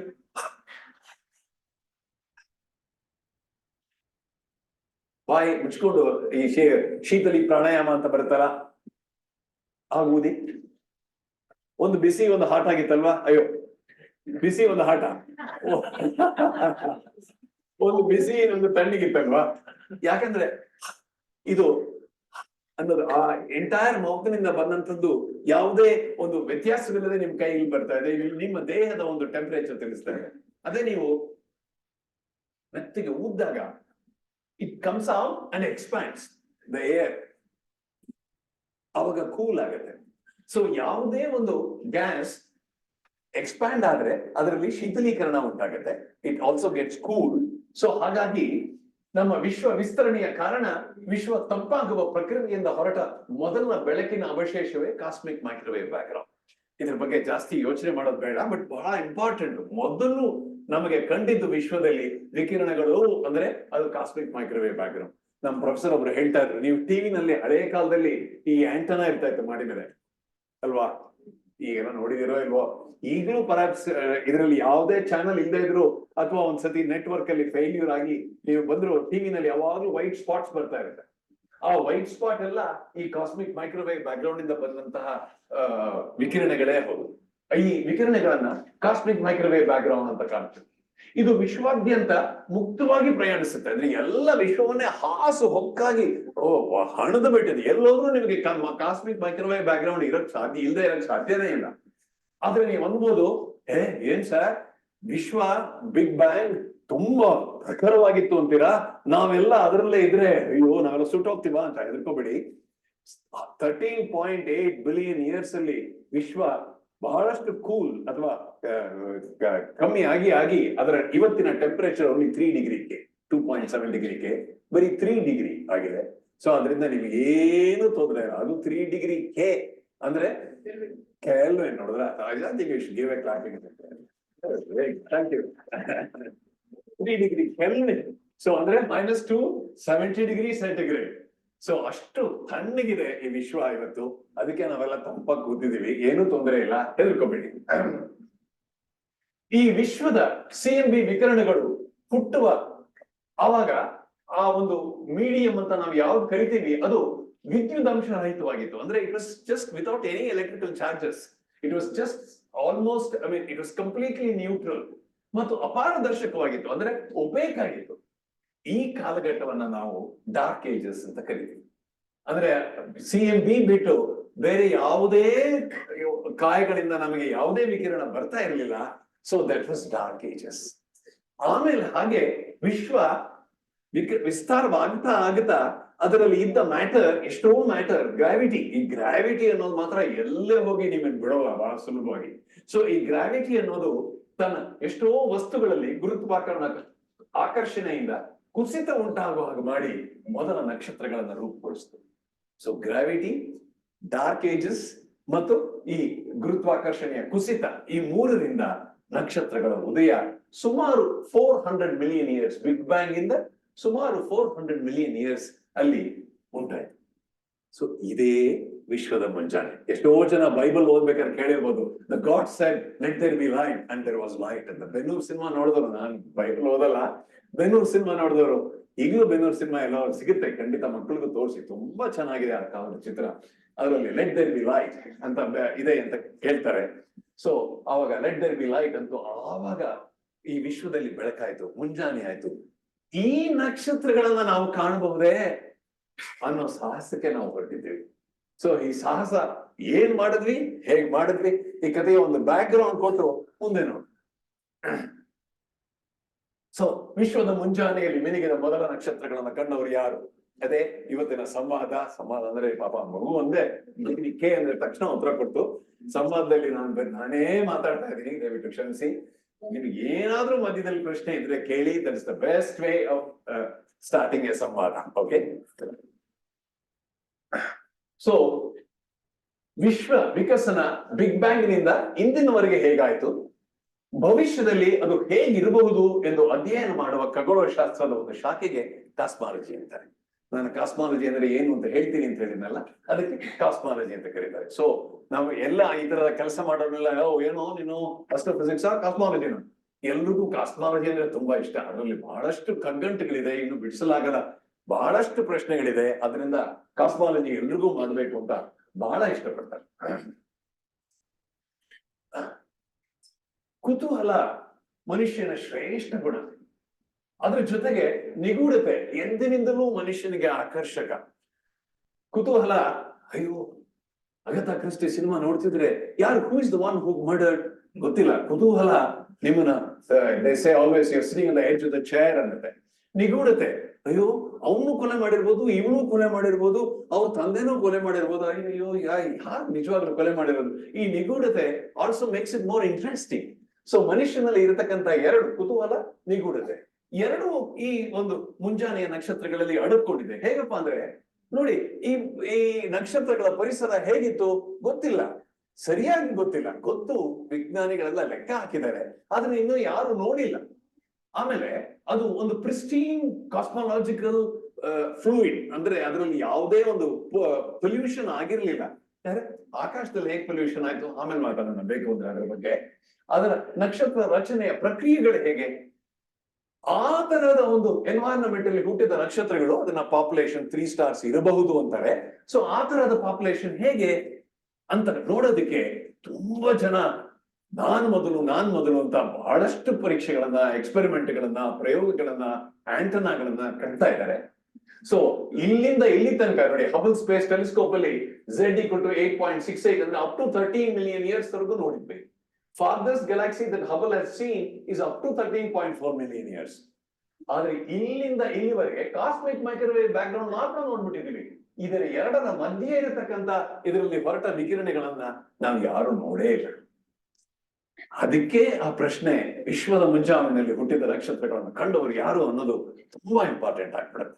ಇಟ್ ಸ್ಟಿಲ್ ಎಷ್ಟೊಂದು ನಾವು ಮುಂದುವರೆದಿದ್ದೀವಿ ವಿಜ್ಞಾನದಲ್ಲಿ, ಆದ್ರೆ ಇದನ್ನ ನೋಡೋದಕ್ಕೆ ಇನ್ನೂ ಆಗಿಲ್ಲ. Hydrogen is the most abundant element in the universe. ವಿಶ್ವದಲ್ಲೇ ಅತ್ಯಂತ ಹೇರಳವಾಗಿ ಸಿಗುವ ಪರಮಾಣು ಅಂದ್ರೆ ಹೈಡ್ರೋಜನ್. ಈ ಯುಗದಲ್ಲಿ ವಿಶ್ವ ವಿಕಾಸವನ್ನು ಅರ್ಥ ಮಾಡ್ಕೊಳ್ಬೇಕು ಅಂದ್ರೆ hydrogen atoms hold the key ಅಂತ ಹೇಳ್ತಾರೆ.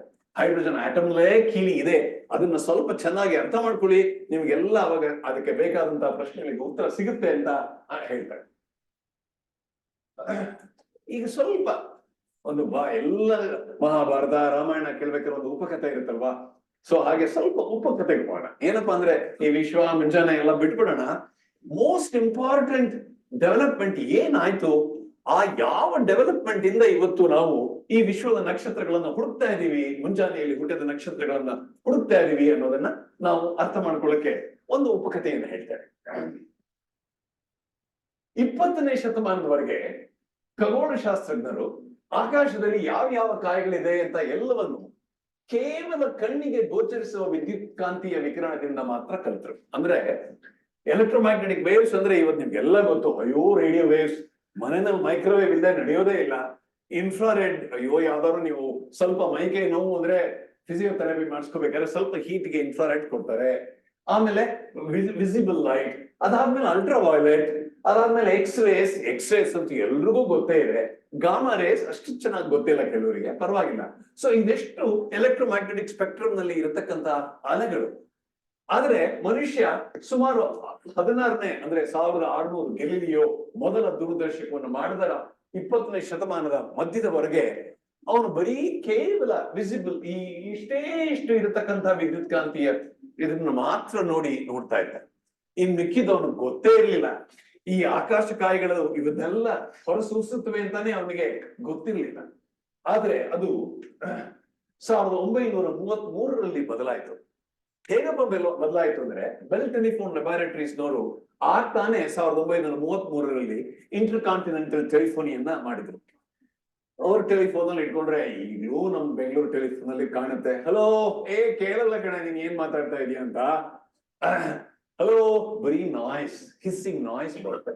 ಸೊ ಅವ್ರು ಆಗ್ತಾನೆ ಮಾಡಿದ್ರು 1933ನಲ್ಲಿ ಬೆಲ್ ಟೆಲಿಫೋನ್ ಲ್ಯಾಬೊರೇಟರೀಸ್. ಅವರು ಆದ್ರೂ ಕೂಡ ಅವ್ರಿಗೆ ಈ ಹಿಸ್ಸಿಂಗ್ ನಾಯ್ಸ್ ಎಲ್ಲಿಂದ ಬರ್ತಿದೆ ಅಂತ ತಿಳ್ಕೋಬೇಕು ಅಂತ ಅವರು ಈ ಕಾರ್ಲ್ ಜಾನ್ಸ್ಕಿ ಅನ್ನೋ ಒಬ್ಬ ವಿಜ್ಞಾನಿ ಸೈಂಟಿಸ್ಟ್ ಅನ್ನ ಕಳಿಸಿ, ಸ್ವಲ್ಪ ಯಾತಕ್ ಬರ್ತಾ ಇದೆ, ಇದು ಆಕಾಶದಲ್ಲಿರೋ ನಕ್ಷತ್ರಗಳಿಂದ ಬರ್ತಿದೆಯೇ, ಗುಡುಗು ಸಿಡಿಲಿಗಳಿಂದ ಬರ್ತಾ ಇದೆಯೇ, ಎಲ್ಲಿಂದ ಬರ್ತಾ ಇದೆ ಸ್ವಲ್ಪ ತಿಳ್ಕೊಂಬ ಅಂತ ಹೇಳಿ ಅವನನ್ನ ಕಳಿಸೋದು. ಅವನು ನ್ಯೂಯಾರ್ಕ್ ಅಲ್ಲಿ ಹೋಗ್ತಾನೆ, ನ್ಯೂ ಜೆರ್ಸಿ ಹತ್ರ ಇರೋ ಒಂದು ಇದರಲ್ಲಿ ಅವನು ತನ್ನದೇ ಆದಂತಹ ಒಂದು ಆಂಟನ ಮಾಡಿ 20.5 ಮೆಗಾಹರ್ಟ್ಸ್ ಆವರ್ತನದಲ್ಲಿ 20.5 ಮೆಗಾಹರ್ಟ್ಸ್. ನೀವೆಲ್ಲ FM ರೇಡಿಯೋ ಕೇಳಿದಿರಲ್ವಾ? ಯಾರು ನಿಮ್ಮ ಫೇಮಸ್ ಜಾಕಿ, ಯಾರು ನಿಮ್ಗೆ ಇಷ್ಟ? ಪರವಾಗಿಲ್ಲ, ನಿಮ್ ಹೆಂಡತಿಯರ್ ಇಲ್ದಾದ್ರೆ ಧೈರ್ಯವಾಗಿ ಹೇಳ್ಬೋದು, ಅಥವಾ ನಿಮ್ ಗಂಡಂದ್ರ ಇಲ್ದಾದ್ರೆ ನೀವು ಧೈರ್ಯವಾಗಿ ಯಾವ ಜಾಕಿ ಇಷ್ಟ ಅಂತ ಹೇಳ್ಬೋದು. ಕಮಾನ್. ನೋಡಿದ್ರೆ ಅಷ್ಟೇನಾ? ಒಂದೇನಾ? ರ್ಯಾಪಿಡ್ ರಶ್ಮಿ ನೋಡಿದ್ರ? ಇವತ್ತೇ ತಾನೇ ನಾನು ಕೇಳ್ತಾ ಇದ್ದೆ, ಅಯ್ಯೋ ರ್ಯಾಪಿಡ್ ರಶ್ಮಿ ಎಲ್ಲೋ ಕಳೆದೋಗಿದ್ದಾಳಂತೋ ಅಂತ. ಆಮೇಲೆ ಇಲ್ಲ ಕಳೆದೋಗಿಲ್ಲ, ಅವಳು ಬೆಳಿಗ್ಗೆ ಎಲ್ಲ ಸಾಯಂಕಾಲ ಬರ್ತಾ ಇದ್ದಾಳೆ. ಖಂಡಿತ ಯೋಚನೆ ಮಾಡ್ಬಿಡಿ, ಮಿರ್ಚಿ ರೇಡಿಯೋನೇ ಹಾಕಿ ಅಂತ. ಸೊ ನೀವು ಹಾಕೋ ರ್ಯಾಪಿಡ್ ರಶ್ಮಿ ಯಾವ ಚಾನೆಲ್ ಅಲ್ಲಿ ಬರ್ತಾಳೆ? 98?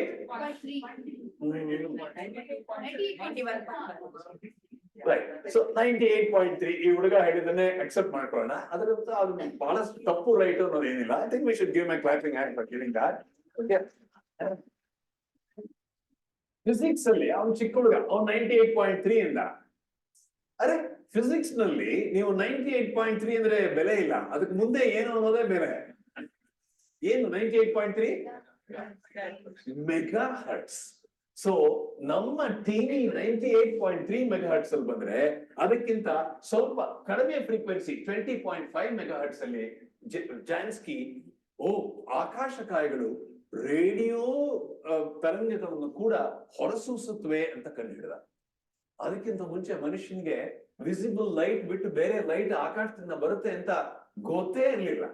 ಸೊ ಹಾಗಾಗಿ ಈಗ ನೋಡಿ, ಇವತ್ತಿನ ದಿನ ನೀವು ನೋಡಿದ್ರೆ ಇದು ಸ್ಪೆಕ್ಟ್ರಮ್, ರೇಡಿಯೋ, ಮೈಕ್ರೋವೇವ್, ಇನ್ಫ್ರಾರೆಡ್ ಎಲ್ಲ ಇಲ್ಲಿರೋ ಟೆಲಿಸ್ಕೋಪ್ ದೂರದರ್ಶಕಗಳ ಬಗ್ಗೆ ನೋಡಿದ್ರೆ ಎಲ್ಲೇ ನೋಡಿ ಒಂದು ದೂರದರ್ಶಕ ಇದೆ. ಈ ದೂರದರ್ಶಕ ಎಲ್ಲ ಗ್ರೌಂಡ್ ಬೇಸ್ಡ್ ಆಗಿಲ್ಲ. ಹಬಲ್ ಸ್ಪೇಸ್ ಟೆಲಿಸ್ಕೋಪ್ ಎಲ್ಲಿದೆ? ಯಾವ ದೇಶದಲ್ಲಿದೆ?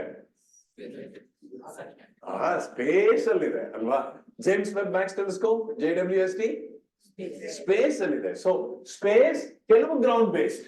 ಸೊ ಗ್ರೌಂಡ್ ಬೇಸ್ ಮತ್ತು ಸ್ಪೇಸ್ ಟೆಲಿಸ್ಕೋಪ್ಗಳು ಇವತ್ತು ಈ ಒಂದು ನಮ್ಮ ವಿಶ್ವವನ್ನ radio, infrared, optical, x ray, gamma ray ಎಲ್ಲ ಒಂದು ತರಂಗಾಂತರಗಳಿಗೆ ಕೂಡ ವಿಶ್ವದ ಒಂದು ಫೋಟೋಗಳನ್ನ ಹಿಡಿದ್ಬಿಟ್ಟಿದೆ.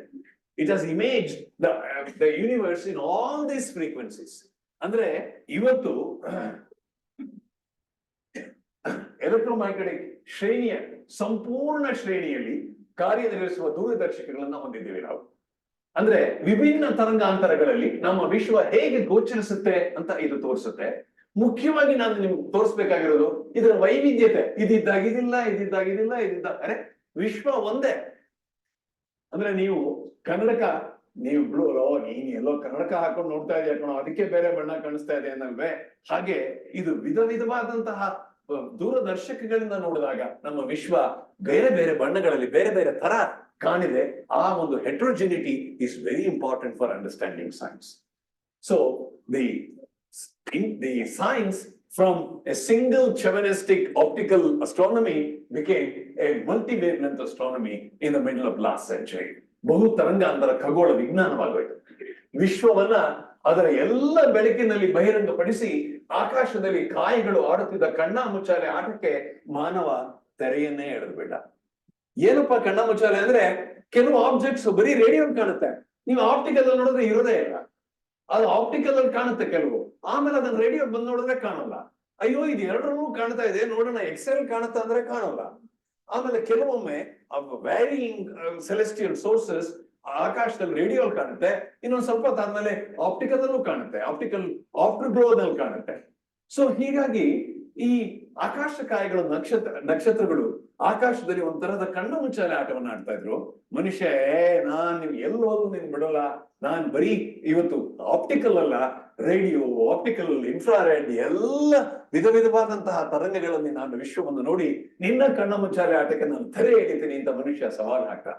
ಆದ್ರೆ ಆ ವಿಶ್ವ ತಾನೊಂದು ಅನಂತ ಗುಟ್ಟುಗಳ ಇನ್ಫೈನೈಟ್ ಸೀಕ್ರೆಟ್ಸ್ ಉಗ್ರಾಣ ಎಂದು ಸವಾಲು ಹಾಕಿ ಕಾಸ್ಮಾಲಜಿ ಎಷ್ಟೇ ಹಳೆದಾದ್ರೂ ತನ್ನ ಪ್ರಾಮುಖ್ಯತೆಯನ್ನು ಕಳ್ಕೊಂಡಿಲ್ಲ. ನಾವಿನ್ನೂ ವಿಶ್ವದ ಮುಂಜಾನೆಯ ನಕ್ಷತ್ರಗಳನ್ನ ನೋಡೋದಕ್ಕೆ ಪ್ರಯತ್ನ ಪಡ್ತಾನೇ ಇದ್ದೀವಿ. So man has progress tremendously and that is what made us to look for the stars. So let's go on to the next one. ಸುಮಾರು ಟೈಮ್ ಆಗ್ತಾ ಬಂತು, ನಂದು ಓಡಿಸ್ತಾನೆ ನೀರಜ್. ಸೊ ಇನ್ನು ನಾನು ಸಾಹಸಗಳ ಕಥೆಗಳನ್ನ ಹೇಳಕ್ ಶುರು ಮಾಡೇ ಇಲ್ಲ.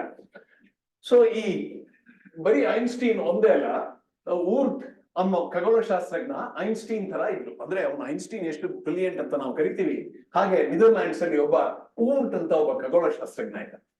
ಅವನು ಹೇಳ್ತಾನೆ ತನ್ನ ಸ್ಟೂಡೆಂಟ್ಗೆ, hey let's have a seminar. ಅವನ ಹೆಸರು ವ್ಯಾಂಡಿ ಹರ್ಸ್ಟ್ ಅಂತ.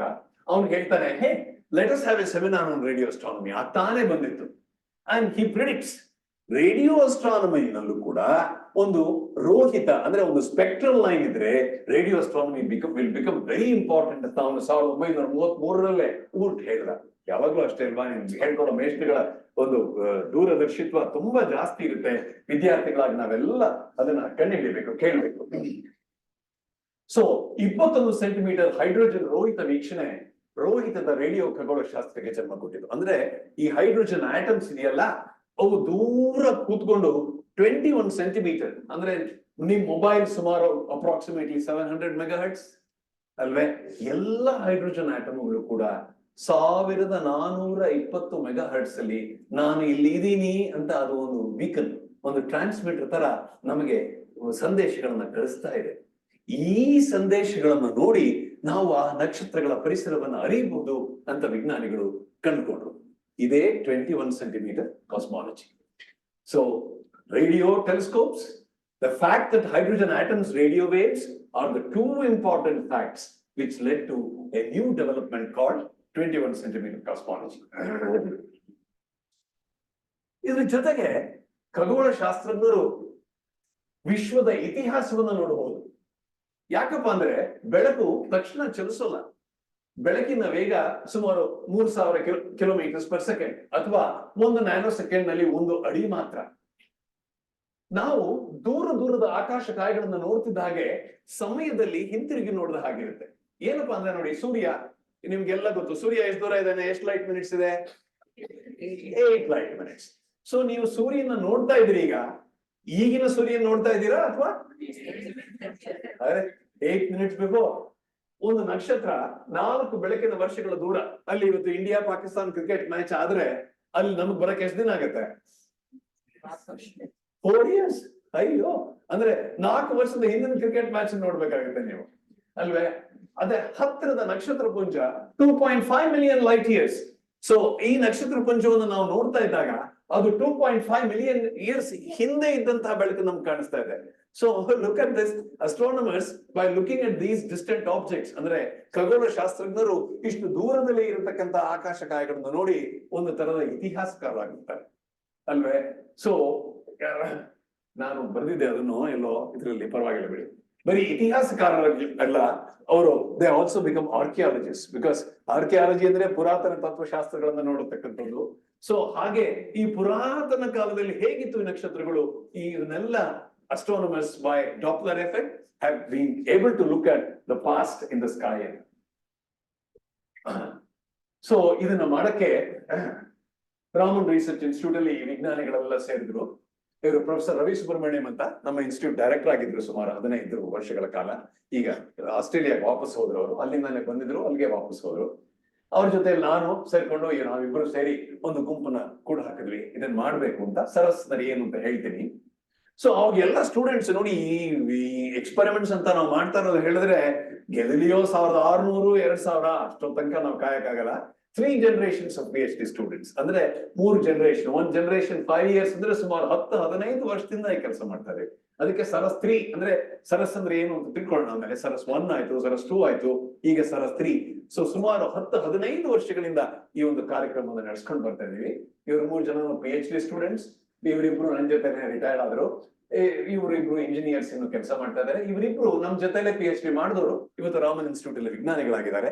ಅವರು ನಮ್ಮ ಕೆಲಸವನ್ನ, ನಾವು ಮಾಡಿದ ಸಾಹಸಕತೆಗಳನ್ನ ಮುಂದುವರಿಸ್ತಾ ಇದ್ದಾರೆ. ಸೊ ಅದು ಲಫ್ ಆಗಿ ಹೇಳಿದೆ, ಇದನ್ನ ಸ್ಕಿಪ್ ಮಾಡೋಣ, ಟೈಮ್ ಆಗುತ್ತೆ. ಸೊ ನೋಡಿ, ಮುಖ್ಯ ಇಲ್ಲಿ ಅಂದ್ರೆ ಇಲ್ಲಿ ವಿಶ್ವ ಒಂದು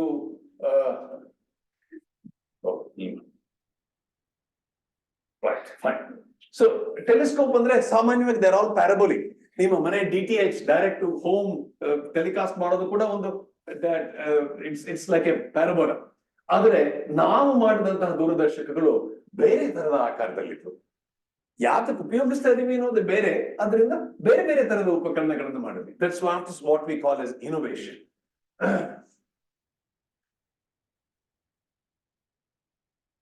ಇಲ್ಲಿ ಒಂದು ತಿಳ್ಕೊಳ್ಬೇಕಾದಂತ ಬಹಳ ಇಂಪಾರ್ಟೆಂಟ್. ನಾನು ಯಾಕೆ ನಿಮ್ಗೆ ಈ ಮಿರ್ಚಿ ಆ ಫ್ರೀಕ್ವೆನ್ಸಿ ಎಲ್ಲ ಕೇಳಿದೆ ಅಂದ್ರೆ ಅದಕ್ಕೆ ಒಂದು ಪ್ರಸ್ತಾವ ಯಾತಕ್ಕೆ ಮಾಡಿದೆ ನಾನು ಅನ್ನೋದು ಇದರಿಂದ ಗೊತ್ತಾಗುತ್ತೆ.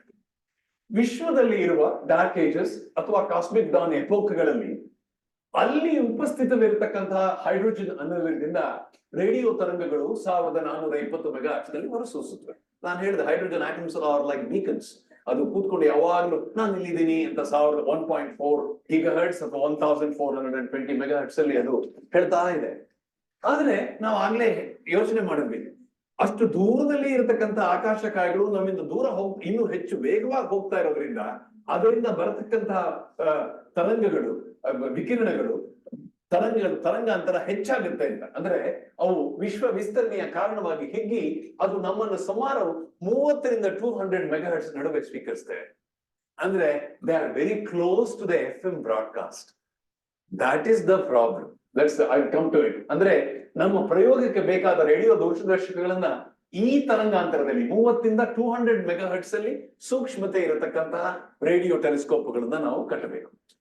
ಯಾವುದೇ ಹುಡುಕಾಟದಲ್ಲಿ ನಮ್ಮ ತಲುಪಬಹುದಾದಂತಹ ಸಂಕೇತ ಹೇಗಿರಬಹುದು ಎಂದು ತಿಳಿದಿದ್ದರೆ ಪ್ರಯೋಗದ ಸಾಫಲ್ಯದ ಸಾಧ್ಯತೆಗಳು ಹೆಚ್ಚು. ಏನಪ್ಪಾ ಅಂದ್ರೆ ಇದರ ಅರ್ಥ ಸ್ವಲ್ಪ ಕಷ್ಟವಾಯ್ತೇನೋ ಹೇಳ್ತೀನಿ. ಯಾವಾಗಲೂ ಕತೆ ಕೇಳಿರ್ತೀರ, ಯಾರೋ ಒಬ್ಬ ಬೆಳಕಿನ ಕಂಬದ ಕೆಳಗೆ ಏನೋ ಹುಡುಕ್ತಾ ಇದ್ದ. ಏನೋ ಹುಡುಕ್ತಾ ಇದೆಯಾ ಅಂದ್ರೆ ನಾನು ಉಂಗುರ ಬಿದ್ದೋಯ್ತು ಕಣೋ, ನನ್ನ ಹೆಂಡತಿ ಮನೆಗೆ ಹೋದ್ರೆ ಸೇರ್ಸಲ್ಲ, ಅದಕ್ಕೆ ಉಂಗುರ ಹುಡುಕ್ತಾ ಇದೀನಿ. ಇಲ್ಲಿ ಯಾಕೆ ಹುಡುಕ್ತಾ ಇದೆಯಾ, ನಾನೇನ್ ಮಾಡ್ಲಿ, ಬೆಳಕಿರೋದೇ ಇಲ್ಲಿ, ಕಳ್ಕೊಂಡಿದ್ದೆಲ್ಲೋ ಗೊತ್ತಿಲ್ಲ. ಆಮೇಲೆ ಅವ್ನು ಕುಡಿದು ಬಿಟ್ಟಿದ್ದಾನೆ, ಅವನ ಜೊತೆನಲ್ಲಿ ಸಂತ ರಾತ್ರಿ ಸಾರಿ ಮಕ್ಕಳೆದ್ರು ಹೇಳ್ಬಾರ್ದು, ಅದಕ್ಕೆ ಅವನ ಸ್ನೇಹಿತ ಆಯ್ತು ಕಣೋ ನೀನ್ ಉಂಗುರ ಹೇಗಿದೆ ಅಂತ ಹೇಳೋ ಅಂದ್ರೆ ಅವನಿಗೆ ಜ್ಞಾಪಕ ಬರ್ತಾ ಇಲ್ಲ.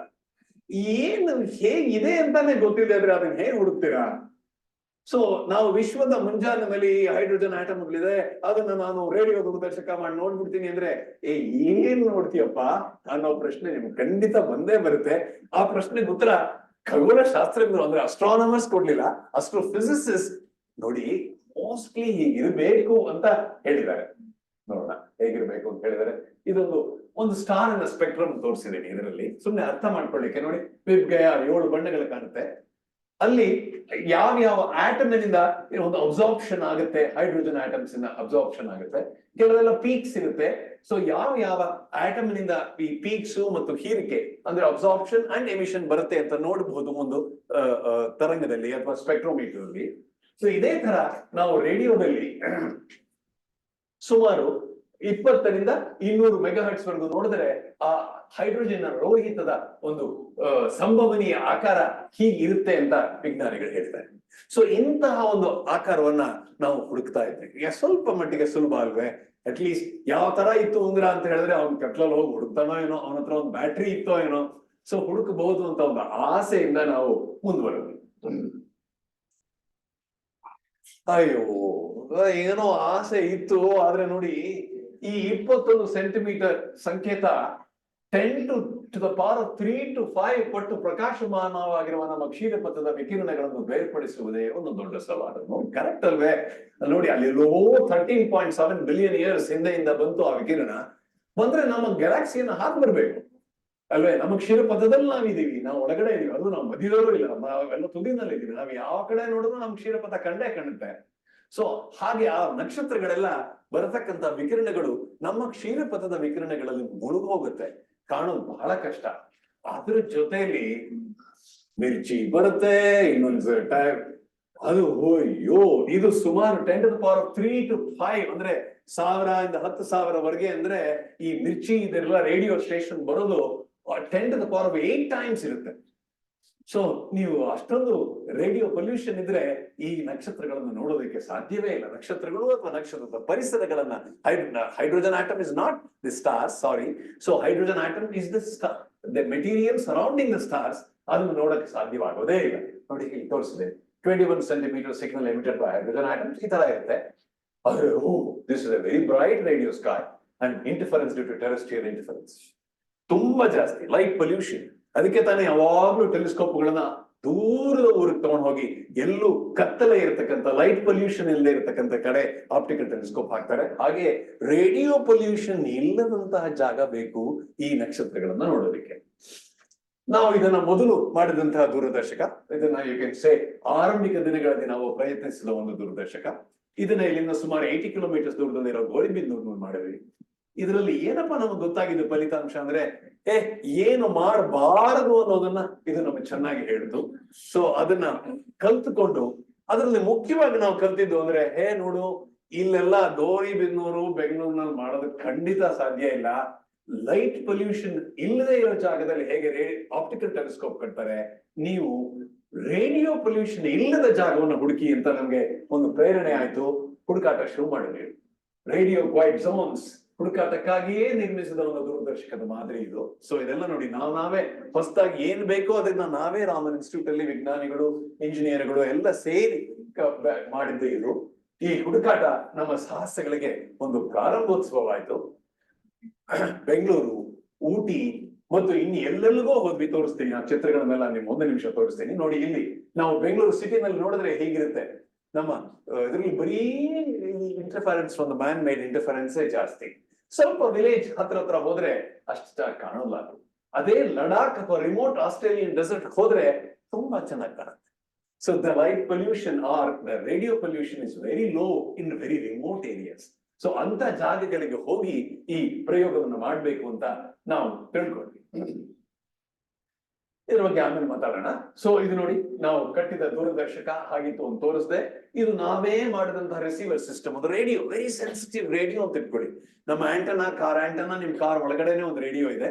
ಸೊ ಇದು ಕೂಡ ಒಂದು very sensitive radio. We designed it, built it, got it made from the industries in India, and then deployed it in for experimentation. So ಅದನ್ನೆಲ್ಲ ಸುಮ್ಮನೆ ನಿಮಗೆ ತೋರಿಸೋಣ, ಹಂಚ್ಕೊಳ್ಳೋಣ ಅಂತ ಅಷ್ಟೇ.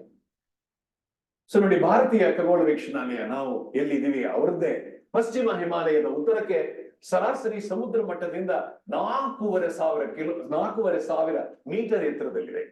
ಲಡಾಖ್ನ ಚಾಂಗ್ಥಾಂಗ್ನ ಹಾನ್ಲೆ ಕಣಿವೆಯಲ್ಲಿ ವಿಶಾಲವಾದ ಬಯಲಿನಲ್ಲಿ ಸರಸ್ವತಿ ಪರ್ವತದ ಮೇಲೆ ಈ ತಾಣ ಒಂದು ಒಣ ಶೀತ ಮರುಭೂಮಿಯಾಗಿದ್ದು ವಿರಳವ ಅತ್ಯಂತ ಕಡಿಮೆ ಮಾನವ ಜನಸಂಖ್ಯೆಯನ್ನು ಹೊಂದಿದೆ. ಮೋಡರಹಿತ ಆಕಾಶ, ಕ್ಲೌಡ್ಲೆಸ್ ಸ್ಕೈ, ಕಡಿಮೆ ವಾತಾವರಣದ ನೀರಿನ ಆವಿ, ಅಂದ್ರೆ ಬಹಳ ಕಡಿಮೆ ವಾಟರ್ ವೇಪರ್ ಪ್ರೆಸಿಪಿಟೇಷನ್, ಇದೆಲ್ಲ ಆಗಿ ಮಲ್ಟಿ ವೇವ್ ಲೆಂತ್ ಹಲವಾರು ಅಸ್ಟ್ರಾನಮಿಯನ್ನ ಮಾಡಬಹುದು ಈ ಜಾಗದಲ್ಲಿ ಅಂತ ಅವ್ರು ಹೇಳಿದ್ರು. ಅದಕ್ಕೆ ನಾವು ಇಲ್ಲಿ ಯಾಕೆ ಹೋಗಿ ನಾವು ಟೆಲಿಸ್ಕೋಪ್ ಮಾಡಬಾರ್ದು, 4,500 ಮೀಟರ್ ಆದ್ರೆ ಆಯ್ತು, ನಡೀಲಿ, ಪರವಾಗಿಲ್ಲ, ಹೋಗೋಣ ಅಂತ ಹೊರಟೇ ಬಿಟ್ಟೆ. ನೋಡಿ, ಇಲ್ಲೆಲ್ಲ ಅಷ್ಟು ಚಳಿ, ಅದರಲ್ಲಿ ಎಲ್ಲಾರು ಒಂದ್ ಸಣ್ಣ ಟೆಂಟ್ ಅಲ್ಲಿ ಕೂತ್ಕೊಂಡಿದೀವಿ. ನೀವು ಸ್ವಲ್ಪ ಹೊಡೆದ್ರೆ ನಾನು ಇಲ್ಲಿ ಕಾಣಿಸ್ತೀನಿ ನೋಡಿ, ಮಧ್ಯದಲ್ಲಿ ಒಂದು ಹಾಕೊಂಡು, ಎಲ್ರಿಗಿಂತ ಸ್ವಲ್ಪ ಮುದ್ಕ ನಾನೇ, ಅದಕ್ಕೆ ಮಧ್ಯದಲ್ಲಿ ಎಲ್ಲರ ಮಧ್ಯೆ ಕೂತ್ಕೊಂಡು ಬೆಚ್ಚಿ ಕೂತಿದ್ದೀನಿ ಅಲ್ಲಿ. ಇವರೆಲ್ಲ ನನ್ನ ಜೊತೆಗಾರರು, ಇವರು ಇನ್ಸ್ಟಿಟ್ಯೂಟ್ ಆಫ್ ಆಸ್ಟ್ರೋಫಿಸಿಕ್ಸ್ ಇದೆ, ಅಲ್ಲಿನ ಇರ್ತಕ್ಕಂಥವ್ರು. ಸೊ ಇವರೆಲ್ಲ ಸೇರ್ಕೊಂಡು ನಾವು ಹಲವಾರು ಇದನ್ನ ಮಾಡಿದ್ವಿ. ನೋಡಿ, ಬೇರೆ ತರದ ಟೆಲಿಸ್ಕೋಪು, ನಾನು ನನ್ನ ವಿದ್ಯಾರ್ಥಿ ಇದೀವಿ ಇದರಲ್ಲಿ. ಇದು ಲಡಾಖಿನ ಒಂದು ಮರುಭೂಮಿ ಹೇಗಿದೆ ನೋಡಿ. So that's what I said, doing experiment is an adventure ಅಂತ ಹೇಳಬಹುದು. ಸೊ ಅದು ಒಂದೇ ಅಲ್ಲ, ವಿಧವಾದಂತಹ ದೂರದರ್ಶಕಗಳನ್ನ ವಿನ್ಯಾಸ ಮಾಡಿದ್ವಿ. ಇದು ಸರಿ, ಇದು ತಪ್ಪು, ಇದು ಸರಿ, ಇದು ತಪ್ಪು, ಇದಿಲ್ಲದೆ ಇದ್ರೆ ಇದು, ಇದರಲ್ಲಿ ಏನ್ ತಪ್ಪಿದೆ, ಇದರಲ್ಲಿ ಏನಿದೆ, ಹಾಗೆ ಒಂದು ಹುಡುಕಾಟವನ್ನು ಮಾಡಿ ಹಲವಾರು ತರಹದ ಟೆಲಿಸ್ಕೋಪ್ಗಳನ್ನ ಮತ್ತು ಅದಕ್ಕೆ ಬೇಕಾದಂತಹ ಮಾಡಿದ್ವಿ. ಏನೂ ನಮಗೆ ಫಲಿತಾಂಶ ಸಿಗಲೇ ಇಲ್ಲ. ಸರ್, ನೀವೇನ್ ನಿಮ್ ಬಗ್ಗೆನೆ ಹೇಳ್ತಾ ಇದ್ದೀರಾ, ನೀವ್ ಇಷ್ಟೆಲ್ಲ ಮಾಡ್ತಾ ಇದ್ದಾಗ ಬೇರೆ ಪರಿ ಯಾರು ಏನು ಮಾಡ್ತಾ ಇರ್ಲಿಲ್ವೇ ಅಂದ್ರೆ, ಅಯ್ಯೋ ನಾವ್ ಮಾಡ್ತಾ ಇದ್ದಾಗ ಬೇಕಾದಷ್ಟು ಜನ ಮಾಡ್ತಾ ಇದ್ರು. ಬಿಗ್ ಹಾರ್ನ್ಸ್ ಅಂತ ಆಸ್ಟ್ರೇಲಿಯಾ ಮಾಡ್ತಾ ಇದ್ರು, ಎಡ್ಜಸ್, ಲೀಡಾ, ಈ ಸಾಯ್ ಹಾಯ್ ಝೀ ಅನ್ನೋದನ್ನೆಲ್ಲ ಬೇರೆ ಬೇರೆ ದೇಶದಲ್ಲಿ ಕೂಡ ಮಾಡ್ತಾ ಇದ್ರು. ಆಗ ಅವ್ರು ಮಾಡ್ತಾ ಇದ್ರು ಸುಮ್ಮನೆ ಇರ್ತಾರ. 2018ರಲ್ಲಿ ನಮಗೊಂದು ಶಾಕ್ ಕೊಟ್ರು ಅವರು. ಏನಪ್ಪಾ ಹೇಳಿದ್ರು, ನಾವು ವಿವಿಧ ರೇಡಿಯೋ ಕ್ವೈಟ್ ಝೋನ್ಗಳಲ್ಲಿ ನವೀನ ಆಂಟಿನಾ ವಿನ್ಯಾಸಗಳನ್ನು ಉಪಯೋಗಿಸಿ 21 ಸೆಂಟಿಮೀಟರ್ ಸಿಗ್ನಲ್ ಅನ್ವಯಿಸ್ತಾ ಇದ್ದಾಗ ಜಾಗತಿಕ ಪ್ರಯೋಗಗಳ ಚಿತ್ರಕಥೆಯಲ್ಲಿ ಒಂದು ಟ್ವಿಸ್ಟ್ ಬಂತು. ಅಂದ್ರೆ ಅಗತಾ ಕ್ರಿಸ್ಟಿನಲ್ಲಿ ಒಂದೇ ಒಂದು ಮರ್ಡರ್ ಅನ್ಕೊಂಡಿದ್ರಿ, 2ನೇ ಮರ್ಡರ್ ಸಿಗುತ್ತಲ್ಲ, ಹಾಗೆ ಇದರಲ್ಲಿ 2ನೇ ಮರ್ಡರ್. ಏನಾಯ್ತು ಮರ್ಡರು? ನಮ್ಮ ಉತ್ಸಾಹಕ್ಕೆ ಸ್ವಲ್ಪ ತಣ್ಣೀರು. ಆದ್ರೆ ಏನಿದು ಅಂತ ಅವರು MIT ಮತ್ತು MSASU ಅಂದ್ರೆ MIT ಎಲ್ಲರಿಗೂ ಗೊತ್ತು, ಮ್ಯಾಸಚೂಸೆಟ್ಸ್ ಇನ್ಸ್ಟಿಟ್ಯೂಟ್ ಆಫ್ ಟೆಕ್ನಾಲಜಿ, ಮತ್ತು ಅರಿಜೋನಾ ಸ್ಟೇಟ್ ಯೂನಿವರ್ಸಿಟಿ ವಿಜ್ಞಾನಿಗಳು ಆ ನಕ್ಷತ್ರಗಳ ಪರಿಸರದಿಂದ ಹೊರಟ ಕ್ಷೀಣ ಸಂಕೇತಗಳನ್ನು ನಾವು ನೋಡಿದ್ವಿ ಅಂತ ಘೋಷಣೆ ಮಾಡಿದ್ರು 2018ರಲ್ಲಿ. ಇದು ಜಗತ್ತಿನಾದ್ಯಂತ ಖಗೋಳ ವಿಜ್ಞಾನಿಗಳ ಸಮುದಾಯದಲ್ಲಿ ಹೆಚ್ಚಿನ ಉತ್ಸಾಹವನ್ನೇ ಸೃಷ್ಟಿಸ್ತು ಅಲ್ವೇ? ನಮಗ್ ಸ್ವಲ್ಪ ಬೇಜಾರಾಯ್ತಾನೋ ಅವತ್ತು, ಪರವಾಗಿಲ್ಲ, ನಿಜವಾಗ್ಲೂ ಬೇಜಾರಾಗ್ಲಿಲ್ಲ, ಬರ್ತೀನಿ, ಹೇಳ್ತೀನಿ ಕತೆ ಏನು ಅಂತ. ಈ ಆವಿಷ್ಕಾರವನ್ನ ಹಾರ್ವರ್ಡ್ ಮತ್ತು ಖಗೋಳ ವಿಜ್ಞಾನಿ ಅವಿಲೋವ್ ಅವರು 2 ನೊಬೆಲ್ ಪ್ರಶಸ್ತಿಗಳಿಗೆ ಅರ್ಹ ಅಂತ ಹೇಳಿದ್ರು. ಯಾಕಪ್ಪ 2 ಅಂದ್ರೆ, ಅದನ್ನು ಕಂಡು ಹಿಡಿದಿದ್ದು ಒಂದು, ಹೀಗಿರಬಹುದು ಈ ಒಂದು ನಕ್ಷತ್ರಗಳ ಪರಿಸರ ಅಂತ ಅವರು ಹೇಳಿದಾಗ ಅದಕ್ಕೆ ಬೇಕಾದಂತಹ ಭೌತಶಾಸ್ತ್ರವನ್ನ ಎಷ್ಟೋ ಜನ ನಿರ್ಮಾಣ ಮಾಡಿಬಿಟ್ರು, ಹೊಸ ಭೌತಶಾಸ್ತ್ರವನ್ನೇ ನಿರ್ಮಾಣ ಮಾಡಿಬಿಟ್ರು. ಸೊ ಆ ನಿರ್ಮಾಣಕ್ಕೂ ಕೂಡ ನೊಬೆಲ್ ಪ್ರೈಸ್ ಸಿಗ್ಬೇಕು. 2 ನೊಬೆಲ್ ಪ್ರೈಸ್ ಬರುತ್ತೆ ಕಣ್ರಿ ಇದಕ್ಕೆ ಅಂತ ಅವಿಲೋವ್ ಅಂತ ವೆರಿ ರೆಸ್ಪೆಕ್ಟೆಡ್ ಹಾರ್ವರ್ಡ್ ಪ್ರೊಫೆಸರ್ ಹೇಳ್ತಾರೆ. ಆ ಎಡ್ಜಸ್ ಪ್ರಯೋಗ ನೋಡಿ, ಸಿಂಪಲ್, ನಮ್ ಟೆಲಿಸ್ಕೋಪ್ ತರನೇ ಬಹಳ ಸಿಂಪಲ್ ಟೆಲಿಸ್ಕೋಪ್. ಬಟ್ ಅವ್ರು ಎಲ್ಲಿ ಇಟ್ಟಿದ್ರು ನೋಡಿ, ಆಸ್ಟ್ರೇಲಿಯಾದ ಒಂದು ಮರುಭೂಮಿಯಲ್ಲಿ. ಏನಾದ್ರು ಕಾಣುತ್ತೆ ನಮ್ಗೆ? ಏನೂ ಇಲ್ಲ. ಅಲ್ಲಿ ನೀವು ಎಷ್ಟಪ್ಪ ನಿಮ್ಮ ಜನಸಂಖ್ಯೆ ಅಂದ್ರೆ 10⁻⁻² per square kilometer, ಅಂದ್ರೆ 100 ಕಿಲೋಮೀಟರ್ 10x10 ಕಿಲೋಮೀಟರ್ ಹೋದ್ರೆ ಒಬ್ಬ ಸಿಗ್ತಾನೆ ಅಲ್ಲಿ. ಅದು it will be a very radio quiet zone. So ಆ ರೇಡಿಯೋ ಕ್ವೈಟ್ ಝೋನ್ ಅಲ್ಲಿ ಅವರು ಮಾಡಿ ಆ ಒಂದು ಸಂಕೇತವನ್ನ ಕಂಡು ಹಿಡಿದರು. ಆದ್ರೆ ಆ ಕಥೆಯಲ್ಲಿ ಒಂದು ತಿರುಳಿದೆ. ಅರೆ, ಇದು ಸಾವ, ಇದು ಹೊಸ, ನಿಜವಾದ ಹೊಸ ಮರ್ಡರೇ, ಹಳೆ ಮರ್ಡರೇ ಏನು? ಅರೆ, ಇದು ನೋಡಿದ್ರೆ ಆ ಮೊದಲಿನ ಮರ್ಡರ್ಗಿಂತ ಲೇಟ್ ಆಗಿದ್ದಲ್ಲ, ಅದಕ್ಕಿಂತ ಮುಂಚೆ ಆಗಿದ್ದು. ಹೀಗೆ ಹಲವಾರು ಅಗತಾ ಕ್ರಿಸ್ಟಿಯ ಒಂದು ಡಿಟೆಕ್ಟಿವ್ ಸ್ಟೋರಿನಲ್ಲಿ ಬಂದ ಹಾಗೆ ಬಹಳಷ್ಟು ಸ್ಟೋರಿಗಳು ಬಂತು. ಏನಪ್ಪಾ ಅಂದ್ರೆ, ಇದು ಒಂದು ಸಿದ್ಧಾಂತದಿಂದ ಸಂಪೂರ್ಣವಾಗಿ ಅನಿರೀಕ್ಷಿತ ಸಂಕೇತವನ್ನು ತೋರಿಸ್ತು. ಏನಪ್ಪಾ ಅಂದ್ರೆ, completely unexpected result. That is of course the beauty of science, that when you do an experiment, why do people do experiments and don't stop at theory? Because ನಾವು ವಸ್ತು ಏನಿದೆ ಅಂತ ನಿಜವಾಗ್ಲೂ ತಿಳ್ಕೋಬೇಕು. ವಿಜ್ಞಾನದಲ್ಲಿ ಪ್ರಯೋಗ ತುಂಬಾ ಪ್ರಾಮುಖ್ಯ. ಸೊ ಹಾಗಾಗಿ ಇದು ಅನಿರೀಕ್ಷಿತ ಸಂಕೇತವನ್ನು ತೋರಿಸ್ತು. ಸೊ ಇದು ನೋಡಿ, ನಾನು ನಿಮ್ಗೆ ಒಂದು ಹೈಡ್ರೋಜನ್ ರೋಹಿತ ಹೇಗಿರಬಹುದು ಅಂತ ಒಂದು ತೋರಿಸಿದ್ದೆ. ಅದರಲ್ಲಿ ಎಲ್ಲರಿಗೂ ನಿಖರವಾಗಿ ಯಾವುದೇ ಅಂತ ಗೊತ್ತಿಲ್ಲದೆ ಇರೋದ್ರಿಂದ ನಮಗೆ ಗೊತ್ತಿರತಕ್ಕಂತಹ ಭೌತಶಾಸ್ತ್ರಗಳ ಪ್ರಕಾರ ಸುಮಾರು 200ಕ್ಕೂ ಹೆಚ್ಚಿನ ಪಥಗಳು ಇರಬಹುದು ಅಂತ ವಿಜ್ಞಾನಿಗಳು ಹೇಳಿದ್ರು. ಈ 200 ಪಥಗಳನ್ನು ಒಪ್ಪದೆ ಅವರ ಒಂದು ಪ್ರಯೋಗ ಇದೇ ಒಂದು ಪಥ, ಈ ಪಥದಲ್ಲಿ ರೋಹಿತಗಳು ಕಾಣಿಸ್ತಾ ಇವೆ ನಮಗೆ ಅಂತ ಹೇಳಿದ್ರು. ಅದು ಸುಲಭ ಏನಲ್ಲ. ಇದು ಸೆನ್ಸಿಟಿವಿಟಿ ಆಫ್ 1 part in 10⁵ ತುಂಬಾ ಒಳ್ಳೆ ಎಕ್ಸ್ಪೆರಿಮೆಂಟ್. ಒಂದು ಭಾಗದಲ್ಲಿ ಅಂದ್ರೆ ನೀವು ಒಂದು ಪಿಸುಗುಟ್ಟುವಿಕೆ ಎಷ್ಟೋ ನಾನು ಮಾತಾಡ್ತಾ ಇದ್ರೆ 10⁵ ಟೈಮ್ಸ್ ಕಾಣಬಹುದು. ಆ ಪಿಸುಗುಟ್ಟಿಕೆಯನ್ನು ಅವರು ಈ ಒಂದು ಸಂಕೇತವನ್ನು ಹುಡುಕಿದ್ರು. ಆಮೇಲೆ ಸಿಗ್ನಲ್ ಟು ನಾಯ್ಸ್ ರೇಷಿಯೋ, ಅಂದ್ರೆ ಅದರಲ್ಲೇ ಅವ್ರ ನಾಯ್ಸ್ ಇರುತ್ತಲ್ಲ, ಸಿಸ್ಟಮ್ ನಾಯ್ಸ್, ಅದಕ್ಕಿಂತ 35 ಅಂದ್ರೆ ನಿಶಬ್ದ ಬಹಳ ಚೆನ್ನಾಗಿರತಕ್ಕಂತಹ ಸಿಗ್ನಲ್ ಕೂಡ ಅವರು ತೋರಿಸಿದ್ರು. ಅದು ಸುಮಾರು ಅದರ ತರಂಗಾಂತರ ಅಥವಾ ತರಂಗಗಳು ಫ್ರೀಕ್ವೆನ್ಸೀಸ್ ಅರೌಂಡ್ 80 MHz. ಹಾಗಂದ್ರೆ light travel time 13.5 billion years. So 13.5 billion years ಹಿಂದೆ ಇರ್ತಕ್ಕಂಥ ನಕ್ಷತ್ರಗಳ ಪರಿಸರವನ್ನ ಅವರು ನೋಡಿದ್ರು. ನೋಡಿ, ಈ ನಕ್ಷತ್ರಗಳು ಹೀಗೆ ಬಂದಿದೆ ಅಂತ ಅವರು ಹೇಳಿದ್ರು. ಆಗ ನಾವು ಅವರು ವರದಿ ಮಾಡಿದ್ದ ವಿಶ್ವ ಪ್ರಾತಃಕಾಲದ ಕಾಸ್ಮಿಕ್ ಸಿಗ್ನಲ್ ನ ಶಕ್ತಿ ಹಾಗೂ ಸ್ವರೂಪ ಬಾಣ ಮುನ್ನೋಟಗಳಿಗೆ ಹೋಲಿಸಿದರೆ ವಿಲಕ್ಷಣವಾಗಿದೆ. ಆದ್ದರಿಂದ ವಿಶ್ವದ ಪ್ರಾತಃ ಕಾಲದ ಆಸುಪಾಸಿನಲ್ಲಿ ವಿಶ್ವ ವಿಕಸನ ಹೇಗೆ ಭಿನ್ನವಾಗಿರುವುದು ಎಂಬುದನ್ನು ಫಲಿತಾಂಶದ ವಿಶ್ಲೇಷಿಸಲು ಹಲವಾರು ಊಹಾಪೋಹಗಳು ಅಗತ್ಯವಾದವು. ಅಂದ್ರೆ ಹೊಸ ಹೊಸ ಫಿಸಿಕ್ಸ್ ಥಿಯರಿಗಳೇ ಬೇಕಾಗಬೇಕು. ಸೊ ನಾವ್ ಅನ್ಕೊಂಡ್ವಿ, ನಾವೊಬ್ಬರೇ ಅಲ್ಲ, ಇಡೀ ಪ್ರಪಂಚ ಯಾವುದೇ ಒಂದು ಪ್ರಯೋಗ ಮಾಡಿದ್ರು ಒಬ್ಬ ಮಾಡಿದ ಪ್ರಯೋಗದಿಂದ ಇದೇ ಅಂತ ನಿಶ್ಚಯ ಮಾಡೋಲ್ಲ. ಇನ್ನು ಬೇರೆಯವರು ಅದೇ ಪ್ರಯೋಗ ಮಾಡಿ ಅದೇ ಫಲಿತಾಂಶ ಅವ್ರಿಗೆ ಬರುತ್ತಾ ಅಂತ ಕಾಯ್ತಾರೆ.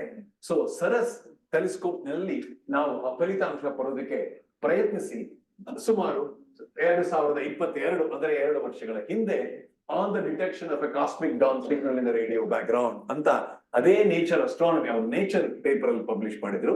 ನಾವು ನೇಚರ್ ಅಸ್ಟ್ರಾನಮಿಯಲ್ಲಿ ನಮ್ಮ ಸೌರಭ್ ಸಿಂಗ್, ಜಿಷ್ಣು, ರವಿಶಂಕರ್, ರವಿ ಸುಬ್ರಹ್ಮಣ್ಯ, ಉದಯ್ ಶಂಕರ್ ಮತ್ತು ಎಲ್ಲರೂ ಸೇರಿ ನಾವು ಒಂದು ಪೇಪರ್ ಬರೆದ್ವಿ. ಏನಪ್ಪ ಬರೆದ್ವಿ ನಾವು ಅಂದ್ರೆ, RRI ಖಗೋಳ ವಿಜ್ಞಾನಿಗಳು ಮೊದಲು ಈ ತರಹದ ಒಂದು ಪ್ರಯೋಗ ಮಾಡೋದಕ್ಕೆ ನೀರಿನ ಮೇಲೆ ತೇಲುವ ರೇಡಿಯೋ ದೂರದರ್ಶಕದ ಹೊಸ ವಿನ್ಯಾಸವೊಂದನ್ನು ರೂಪಿಸಿದರು. ಅರೆ, ಆ ಹಾನ್ಲೆಗ್ ಹೋಗಿ ಮಾಡಿದ್ರೆ ಬರಲೇ ಇಲ್ಲ. ಯಾಕೆ ಬರ್ಲಿಲ್ಲ ಅಂತ ನಾವು ಅನ್ಕೊಂಡ್ವಿ ಅಂದ್ರೆ, ನಮ್ಮ ಒಂದು ವೈಜ್ಞಾನಿಕ ಅನಾಲಿಸಿಸ್ ಅಲ್ಲಿ ದ ಫ್ಲೋರ್ ಗ್ರೌಂಡ್, ಅದ್ರಲ್ಲಿ ಇರ್ತಕ್ಕಂಥ ಗ್ರೌಂಡ್ ಇಸ್ ಹೈಲಿ ಸ್ಟ್ರಾಟಿಫೈಡ್. ಅದರಿಂದ ಅದು ನಮಗೆ ಸುಲಭವಾಗಿ ಅದರ ಸಂಕೇತ ಸಿಗ್ತಾ ಇಲ್ಲ. ಅದಕ್ಕೆ ನೀರಿನ ಮೇಲೆ ತೇಲಿ ಬಿಟ್ರೆ ಅದರ ಕಾರ್ಯಕ್ಷಮತೆ ಅಂದ್ರೆ ಎಫಿಷಿಯನ್ಸಿ ಬಿಕಮ್ಸ್ ಬೆಟರ್. ಇಂತಹ ವಿನೂತನ ವಿನ್ಯಾಸದ ಸಾಧ್ಯತೆ ಬೇರೆ ಯಾರೂ ಊಹಿಸಿರ್ಲಿಲ್ಲ. ಆಂಟನಾದ ಕಡೆಗೆ ಏಕರೂಪದ ಮಾಧ್ಯಮವನ್ನು ಒದಗಿಸಿ ದೂರದರ್ಶಕವನ್ನು ನೀರಿನ ಮೇಲೆ ತೇಲಿ ಬಿಡುವ ಉಪಾಯದ ವೈಜ್ಞಾನಿಕ ಕಾರಣ ಎಲ್ಲರ ಮೆಚ್ಚುಗೆಗೆ ಪಾತ್ರವಾಯಿತು. ಅಂತಹ ಮಾಧ್ಯಮ ರೇಡಿಯೋ ದೂರದರ್ಶಕಗಳಿರುವ ಶ್ರೇಣೀಕೃತ ನೆಲದ ಮೂಲಕ ಹೊರಸೂಸುವ ಗೊಂದಲಗಳನ್ನ ಬಹಳಷ್ಟು ಕಡಿಮೆ ಮಾಡಿ ನಾವು ಏನ್ ಮಾಡಿದ್ವಿ, ಈ ನೀರಿನ ಮೇಲೆ ತೇಲೋದನ್ನ, ಈ ದೂರದರ್ಶಕವನ್ನ ಚಿಕ್ಕಬಳ್ಳಾಪುರದ ದಂಡಿಗಾರನಹಳ್ಳಿ ಕೆರೆ ಮತ್ತು ಶರಾವತಿಯ ಹಿನ್ನೀರಿನ ಪ್ರದೇಶಗಳಲ್ಲಿ ಪ್ರಯೋಗಿಸಿ ಬಹಳಷ್ಟು ಡಾಟಾ ಕಲೆಕ್ಟ್ ಮಾಡಿ ಅದನ್ನ ಅನಲೈಸ್ ಮಾಡಿ. ನೋಡಿ, ಬೆಳಗಿನ ಜಾವ ಹೋಗಿ ನೋಡಿದ್ರೆ ಒಳ್ಳೆ ಶಿವಲಿಂಗ ತರ ಕಾಣಿಸ್ತಾ ಇತ್ತು ಈ ಟೆಲಿಸ್ಕೋಪ್. ನೀರಿನ ಮಧ್ಯ ದಿಂಡಿಗಾನಹಳ್ಳಿಯಲ್ಲಿ ತೆಗೆದಿದ್ದು ಅನ್ಸುತ್ತೆ, ಅಥವಾ ಶರಾವತಿಯಲ್ಲಿ ಕೂಡ ಕೆಲವು ತೆಗೆದ್ವಿ ನಾವು ಫೋಟೋಸ್. ಅವ್ರಿಗೆ ಒಂದು ಫೋಟೋ ತೋರಿಸ್ತಾ ಇದ್ವಿ.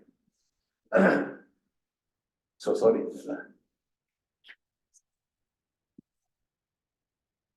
ಸರಸ್ 3 ದೂರದರ್ಶಕದಿಂದ ಪಡೆದ ಅಂಕಿ ಅಂಶಗಳ ವಿಶ್ಲೇಷಣೆ RRIನ ಸಂಶೋಧನಾ ವಿಜ್ಞಾನಿ ಡಾಕ್ಟರ್ ಸೌರಭ್ ಸಿಂಗ್ ನೇತೃತ್ವದಲ್ಲಿ ನಡೆಯಿತು. ಅವ್ರ ಫೋಟೋ ತೋರಿಸ್ತೀನಿ ಒಂದು ನಿಮಿಷದಲ್ಲಿ. ಡಾಟಾ ಮಾಡಿದ್ದೆಲ್ಲ ಕಲೆಕ್ಟ್ ಮಾಡಿದ್ದನ್ನ ಕರೆಕ್ಟ್ ಆಗಿ ಇಂಟರ್ಪ್ರಿಟ್ ಮಾಡ್ಬೇಕಲ್ಲ, ದಟ್ಸ್ ಮೋಸ್ಟ್ ಇಂಪಾರ್ಟೆಂಟ್.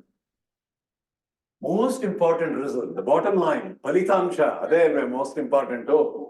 ಈ ವಿಶ್ಲೇಷಣೆಗಳಲ್ಲಿ ಎಡ್ಜಸ್ ಪ್ರಯೋಗದಲ್ಲಿ ಕಂಡು ಬಂದ ಸಂಕೇತದ ಯಾವುದೇ ಪುರಾವೆಯೂ ದೊರೆಯಲಿಲ್ಲ. ಅವರು MIT ಅವ್ರು ಮಾಡಿದ್ರು, ಬಹಳ ಸಂತೋಷ. ಅದನ್ನ ಪ್ರಪಂಚದಲ್ಲಿ ಎಲ್ಲರೂ ಅಯ್ಯೋ ಬಹಳ ಉತ್ತಮವಾದಂತಹ ಅನ್ವೇಷಣೆ ಅಂದ್ರು. ಅದು ಸರಿಯೇ ತಪ್ಪೇ ಅನ್ನೋದಕ್ಕೆ ಹಲವಾರು ಯೋಚನಾಲಹರಿಗಳು ಬಂತು. ನಾವು ಅದೇ ಪ್ರಯೋಗವನ್ನ ಮಾಡಿದ್ರೆ ನಮ್ಗೆ ಆ ಉತ್ತರ ಬರಲೇ ಇಲ್ಲ. ನಮಗೆ ಕಂಡು ಬಂದ ಸಂಕೇತ ಯಾವುದರ ಪುರಾವೆಯೂ ದೊರೆಯಲಿಲ್ಲ. ಯಾವುದರ ಪುರಾವೆಯೂ ದೊರೆಯಲಿಲ್ಲ. RRI ತಂಡ ಸರಸ್ 3ರ ಅನಿಶ್ಚಿತೆಗಳನ್ನು ಎಚ್ಚರಿಕೆಯಿಂದ ಮೌಲ್ಯಮಾಪನ ಮಾಡಿ ಎಡ್ಜಸ್ ಪ್ರಯೋಗದಲ್ಲಿ ಕಂಡು ಬಂದ ಸಂಕೇತದ ಉಪಸ್ಥಿತಿಯನ್ನು ನಿರ್ಣಾಯವಾಗಿ ತಿರಸ್ಕರಿಸಿತು. ಅಂದ್ರೆ we made all the estimations of edges and our system so carefully, we ruled out that their experiment was a true signal from the sky with 95% confidence. 95% ಧೈರ್ಯವಾಗಿ ನಾವು ಇಲ್ಲ, ಇದು ಅಲ್ಲ, ಇದು ಆಕಾಶ ಕಾಯಿಗಳಿಂದ ಬಂದಂತಹ ಸಂಕೇತವಲ್ಲ, ಇದು ಮೋಸ್ಟ್ ಪ್ರಾಬಬಲಿ ನಿಮ್ಮ ಒಂದು ಇನ್ಸ್ಟ್ರೂಮೆಂಟ್ ಇಂದಾನೇ ಬಂದಿರಬಹುದು ಅಂತ ನಾವು ಅವ್ರ ಬಗ್ಗೆ ಹೇಳಕ್ಕಾಗಲ್ಲ. ಇದು 95% ನಮ್ಮಲ್ಲಿ ಸಿಕ್ಕಿಲ್ಲ, ಇದು ಸಾಧ್ಯತೆಗಳು ಬಹಳ ಕಡಿಮೆ ಅಂತ ತಿರಸ್ಕರಿಸ್ತಾರೆ. ಎಡ್ಜಸ್ ನಿಂದ ವರದಿ ಮಾಡಲಾದ ಸಿಗ್ನಲ್ ಆ ಉಪಕರಣದ ಮಾಪನದ ತಪ್ಪಿನಿಂದ ಕಂಡು ಬಂದ ಸಂಕೇತವೇ ಹೊರತು ಪ್ರಾತಃ ಕಾಲದಲ್ಲಿ ಉತ್ಪತ್ತಿಯಾದ ರೇಡಿಯೋ ತರಂಗಗಳ ಬೆರಳಚ್ಚು ಅಲ್ಲ ಎಂದು ಖಂಡಿತವಾಗಿ ರಾಮನ್ ಇನ್ಸ್ಟಿಟ್ಯೂಟ್ ವಿಜ್ಞಾನಿಗಳು ತಿಳಿಸಿದರು. ಸೊ MIT ಮತ್ತು ಅರಿಜೋನಾ ಸ್ಟೇಟ್ ಯೂನಿವರ್ಸಿಟಿಗಳು ಮಾಡಿದ್ರು ಕೂಡ ಧೈರ್ಯವಾಗಿ ನಮ್ಮ ಗುಂಪು ನಮ್ಮದೇ ಆದಂತಹ ರೇಡಿಯೋ ದೂರದರ್ಶಕಗಳನ್ನ ಮಾಡಿ ಅದರಲ್ಲೂ ನೀರಿನ ಮೇಲೆ ಮೊದಲ ಬಾರಿಗೆ ಒಂದು ದೂರದರ್ಶಕವನ್ನು ತೇಲಿಬಿಟ್ಟು ಮಾಡಿದ್ರು. ಆದ್ರೆ ಆದಾಗ್ಯೂ ಖಗೋಳ ವಿಜ್ಞಾನಿಗಳಿಗೆ ವಿಶ್ವ ಪ್ರಾತಃ ಕಾಲದಲ್ಲಿ ಉದಯಿಸಿದ 21 ಸೆಂಟಿಮೀಟರ್ ತರಂಗಗಳ ನಿಜವಾದ ಸಂಕೇತ ರೂಪ ರೇಖೆಗಳ ಬಗ್ಗೆ ಇನ್ನೂ ತಿಳಿದೇ ಇಲ್ಲ. ಸಾರಿ, who is the murderer? Of course you will have to see them, but ಇವತ್ತಿನ ಯಾವ ಕಾಲ ಯಾವುದೇ ಸಿನಿಮಾ ನೋಡಿ ಪಾರ್ಟ್ 2 ಬರುತ್ತಲ್ವೇ. ಸೊ ಹಾಗೆ ಯಾವ ಪಾರ್ಟ್ 2 ಏನ್ ಪಾರ್ಟ್ 2 ಬರುತ್ತೆ ನೋಡಿ. ಪಾರ್ಟ್ 2 ನಲ್ಲಿ ನನಗಿಂತ ಚಿಕ್ಕವರು ಸೌರಭ್ ಸಿಂಗ್ ಎಷ್ಟು ಚೆನ್ನಾಗಿದೆ ನೋಡಕ್ಕೆ. ಸೊ ಸೌರಭ್ ಸಿಂಗ್ ಬರೀ ಈ ಲೇಕ್, ನಾವು ಲೇ ನಲ್ಲಿ ಹೋಗಿ ಅಲ್ಲಿ ಡೆಸರ್ಟ್ ನಲ್ಲಿ ಮಾಡಿದ ಎಕ್ಸ್ಪೆರಿಮೆಂಟ್ಸ್ ಬೇಡ. Why not we go to the Himalayan mountains but go to a lake? So ಎತ್ತರದ ಪರ್ವತಗಳ ಮೇಲೆ ಸರೋವರಗಳನ್ನ ಪರಿಶೀಲಿಸೋಣ ಅಂತ ಅವರು ಪರಿಶೀಲನೆ ಮಾಡ್ತಾ ಇದ್ದಾರೆ. So is doing equivalent of what we call as SARAS 4. ಆಮೇಲೆ ಇವತ್ತು ಮುಖ್ಯವಾಗಿ ಅಸ್ಟ್ರಾನಮಿನಲ್ಲಿ ಏನಾಯ್ತು ಅಂತ ಕೇಳಿದ್ರೆ ಇಸ್ರೋದವ್ರು ಏನ್ ಹೇಳಿದ್ರು? ಎಲ್ಲ ಹೋದ್ರಿ? ಇಸ್ರೋದವ್ರು ಏನ್ ಮಾಡಿದ್ವಿ ನಾವು? ವಾಟ್ ಡಿಡ್ ವಿ ಅಚೀವ್ ನಮ್ಮ ದೇಶದಲ್ಲಿ? ಚಂದ್ರಯಾನ. ಅರೆ ಚಂದ್ರಯಾನ. ಆದ್ರೆ ನಾವು ಬರೀ ಚಂದ್ರಯಾನ ಮಾಡಿ ಬರೀ ಚಂದ್ರಯಾನದ ಒಂದು ಮುಖ ಅಲ್ಲ, ಚಂದ್ರನಿಗೆ 2 ಮುಖಗಳಿವೆ. ಆದ್ರೆ ನಿಮಗ್ ಗೊತ್ತಾ, ನಾವು ಕಾಣತಕ್ಕಂಥದ್ದು ಚಂದ್ರನ ಒಂದೇ ಮುಖ. ಭೂಮಿಗೆ ಯಾವಾಗಲೂ ಚಂದ್ರನ ಏಕಮುಖ ದರ್ಶನ ಮಾತ್ರವಾಗುತ್ತೆ, ಆ ಇನ್ನೊಂದು ಮುಖ ಕಾಣೋದೇ ಇಲ್ಲ. ಭೂಮಿ ಮೇಲೆ ಯಾವಾಗ ಆ ಚಂದ್ರನ ಮುಖ ಕಾಣಲ್ವೋ ಆ ಇನ್ನೊಂದು ಮುಖದಲ್ಲಿ ನಮ್ಮ ಅರ್ತ್ ನಿಂದ ಹೋದಂತಹ ಎಲ್ಲ ರೇಡಿಯೋ ಮಾನವ ನಿರ್ಮಿತ ರೇಡಿಯೋ ತರಂಗಗಳು ಯಾವುದೂ ಅಲ್ಲಿಗೆ ಹೋಗಲ್ಲ. ಅಂದ್ರೆ ನಿಮಗೆ ರೇಡಿಯೋ ಕ್ವೈಟ್ ಝೋನ್ ಬೇಕು ಅಂದ್ರೆ the other side of the Moon ಹೋದ್ರೆ ಏನು ಪೊಲ್ಯೂಷನ್ ಇಲ್ಲದೆ ನೋಡ್ಬಹುದು. ಇದನ್ನ ಮಯೂರಿ ಅನ್ನೋ ಇನ್ನೊಬ್ಬ ವಿಜ್ಞಾನಿ ಪ್ರತುಷ್ ಅಂದ್ರೆ probing reionization signals from hydrogen atom, Pratush ಅನ್ನೋ ಒಂದು ಪ್ರಾಜೆಕ್ಟ್ ನ ಮಾಡಿ ಇಸ್ರೋ ಜೊತೆಯಲ್ಲಿ ಸಂವಾದವನ್ನು ಮಾಡಿ ನಿಜವಾದ ಕಾನ್ವರ್ಸೇಷನ್ ಮಾಡಿ ಇದನ್ನ ನಾವು ಮೂನ್ ನ ಅದರ್ ಸೈಡ್ ನಲ್ಲಿ ಹೇಗೆ ಪ್ರಯೋಗಗಳನ್ನ ಮಾಡಬಹುದು ಅಂತ ಲೆಕ್ಕಾಚಾರ ಹಾಕ್ತಾ ಇದ್ದಾರೆ. ರಾಮನ್ ಇನ್ಸ್ಟಿಟ್ಯೂಟ್ಗೆ 75 ವರ್ಷಗಳಾಯ್ತು. ಈ ಶೈಶಾವಸ್ಥೆಯಲ್ಲಿರುವ ವಿಶ್ವದ ಇಣುಕು ನೋಟ, ಪೀರಿಂಗ್ ಇನ್ ದ ಅರ್ಲಿ ಯೂನಿವರ್ಸ್ ಪ್ರಯೋಗಗಳು ಆರಂಭಿಕ ವಿಶ್ವವನ್ನು ಇಣುಕಿ ನೋಡಲು RRLನ ಪ್ರಯೋಗಗಳ ಸಾಹಸ ಕಿರಿಯ ವಿಜ್ಞಾನಿಗಳೊಂದಿಗೆ ಬರೆಯುತ್ತಿದೆ. ಖಂಡಿತ ಪಾರ್ಟ್ 2 ಪಾರ್ಟ್ 3 ಬಂದೇ ಬರುತ್ತೆ, ಕಾದು ನೋಡಿ. ಅವರೆಲ್ಲ ಬಂದ ನಿಮ್ಮ ಮುಂದೆ ಕಥೆಯನ್ನ ಮುಂದುವರಿಸ್ತಾರೆ ಅಂತ ಹೇಳಿ ಇಷ್ಟೊತ್ತು ಸಾವಧಾನದಿಂದ ನಮ್ಮ ಒಂದು ಸಂವಾದವನ್ನು ಕೇಳಿದ್ದಕ್ಕೆ ಧನ್ಯವಾದ.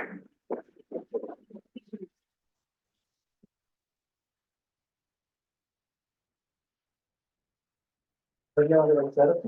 ಇಷ್ಟೊತ್ತು ನಮ್ಮನ್ನ ಕುತೂಹಲಕಾರಿಯಾದ ಒಂದು ಉಪನ್ಯಾಸದಿಂದ ನಮ್ಮ ವಿಜ್ಞಾನದ ಆಸಕ್ತಿಯನ್ನ ಮತ್ತಷ್ಟು ಹೆಚ್ಚಿಸಿದ್ದೀರಾ. ಅವರು ಸಂವಾದ ಅಂತ ಹೇಳಿದ್ರು, ಯಾರು ಅಷ್ಟು ಪ್ರಶ್ನೆಯನ್ನ ಕೇಳಿಲ್ಲ. ಈಗಾದ್ರೂ ಪ್ರಶ್ನೆಯನ್ನ ಕೇಳುವ ಮೂಲಕ ನಾವ್ ಮಾಡಕ್ ಬಿಡ್ಲೇ ಇಲ್ಲ. So the mistake is mine, sorry. Yeah, please go ahead. Yeah. Oh my God.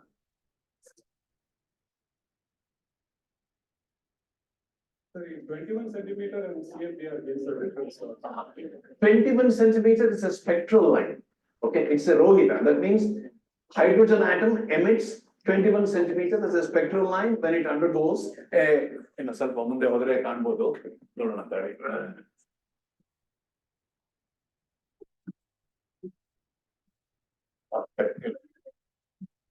So this is the origin of the 21 centimeter line. That is, this is only a spectral line which is coming from the hydrogen atom, which takes a shape for a given reason, all right? CMB is completely universal and it is completely uniform across the thing, and it is a completely black body radiation. ಅಂದ್ರೆ ಕಪ್ಪು ಕಾಯಗಳಿಂದ ಹೊರಟಂತಹ ವಿಕಿರಣಗಳು. It's a black body radiation, whereas this is a spectral radiation. That is the most important difference. Yeah, please. ಕಣ್ಣಿಗೆ ಮೊದಲು ಬಿದ್ಬಿಟ್ರೆ ಅವರ ಪರವಾಗಿಲ್ಲ ಅದಕ್ಕೆ. ನೀವು English ಅಲ್ಲೇ ಕೇಳ್ಬೋದು, ಕನ್ನಡದಲ್ಲೂ ಕೇಳ್ಬೋದು, ನಿಮ್ಗೆ ಯಾವ ಭಾಷೆ ಸುಲಭ ಅನ್ಸುತ್ತೋ ಅದ್ರಲ್ಲಿ ಕೇಳಿ, ಪರವಾಗಿಲ್ಲ. ಸರ್, ಈ ಪಲ್ಸಾರ್ ಅಬ್ಸರ್ವೇಷನ್ ಗಳಿಂದ ದೊಡ್ಡ ಡೇಟಾ ಸೆಟ್ ಕಲೆಕ್ಟ್ ಮಾಡಿ ಈ 13.8 ಬಿಲಿಯನ್ ಇಯರ್ಸ್ ಈ ತರ ಒಂದು ಟೈಮ್ ಸ್ಕೇಲ್ಸ್ ಅಲ್ಲಿ ನಾವು ಅಬ್ಸರ್ವೇಷನ್ ಮಾಡ್ಬೋದು ಅಂತ. ನ್ಯಾನೋಗ್ರಾಫ್ ಇದೆಲ್ಲ ತಂಡಗಳಿಂದ. NANOGrav is different. ಅದು that is multi universe multi wavelength approach to the universe ಅಲ್ಲಿ ಗ್ರಾವಿಟಿ ವೇವ್ ಕೂಡ ಒಂದು ಮುಖ್ಯವಾದಂತಹ ಪಾತ್ರವನ್ನ ಇವತ್ತು ವಹಿಸ್ತಾ ಇದೆ. So that would be a different approach to other than the electromagnetic spectrum. It doesn't fall into the electromagnetic spectrum, but it falls into gravity waves. Like neutrons, they look at neutrinos and other things. So it's just like another one, ಇನ್ನೊಂದು multi universe ಅನ್ನ ನೋಡೋದಕ್ಕೆ, ಸಾರಿ, multi ತರಂಗಾಂತರಗಳಲ್ಲಿ ನೋಡೋ ಒಂದು ಹೊಸ ಒಂದು channel ಅಂತ ಹೇಳ್ಬೋದು. Yes, madam. You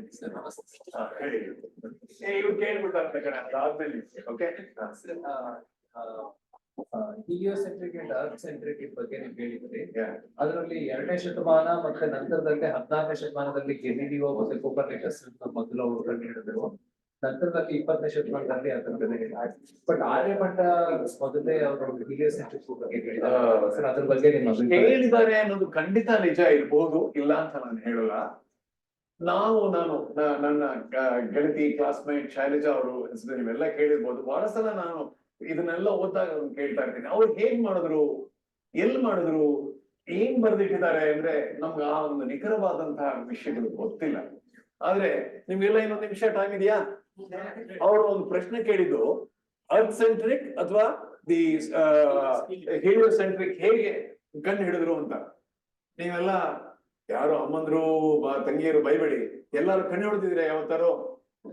ಇಲ್ಲ ನೋಡಿ, ಇವತ್ತು ಹೊಡೆಯೋಣ ಬನ್ನಿ. ನಿಮ್ ಮುಂದೆ ಕೈ ಚಾಚಿ ಧೈರ್ಯವಾಗಿ ಹಿಡಿಯಪ್ಪ, ಪರವಾಗಿಲ್ಲ. ಸೊ ಈಗ ಇದನ್ನ ಎಡಗಣ್ಣು ಬಲಗಣ್ಣು, ಎಡಗಣ್ಣು ಬಲಗಣ್ಣು, ಎಡಗಣ್ಣು ಬಲಗಣ್ಣು ನೋಡಿ. ನಿಮ್ ಕೈ ನೋವಾಯ್ತಾ, ಕಣ್ಣು ನೋವಾಯ್ತಾ?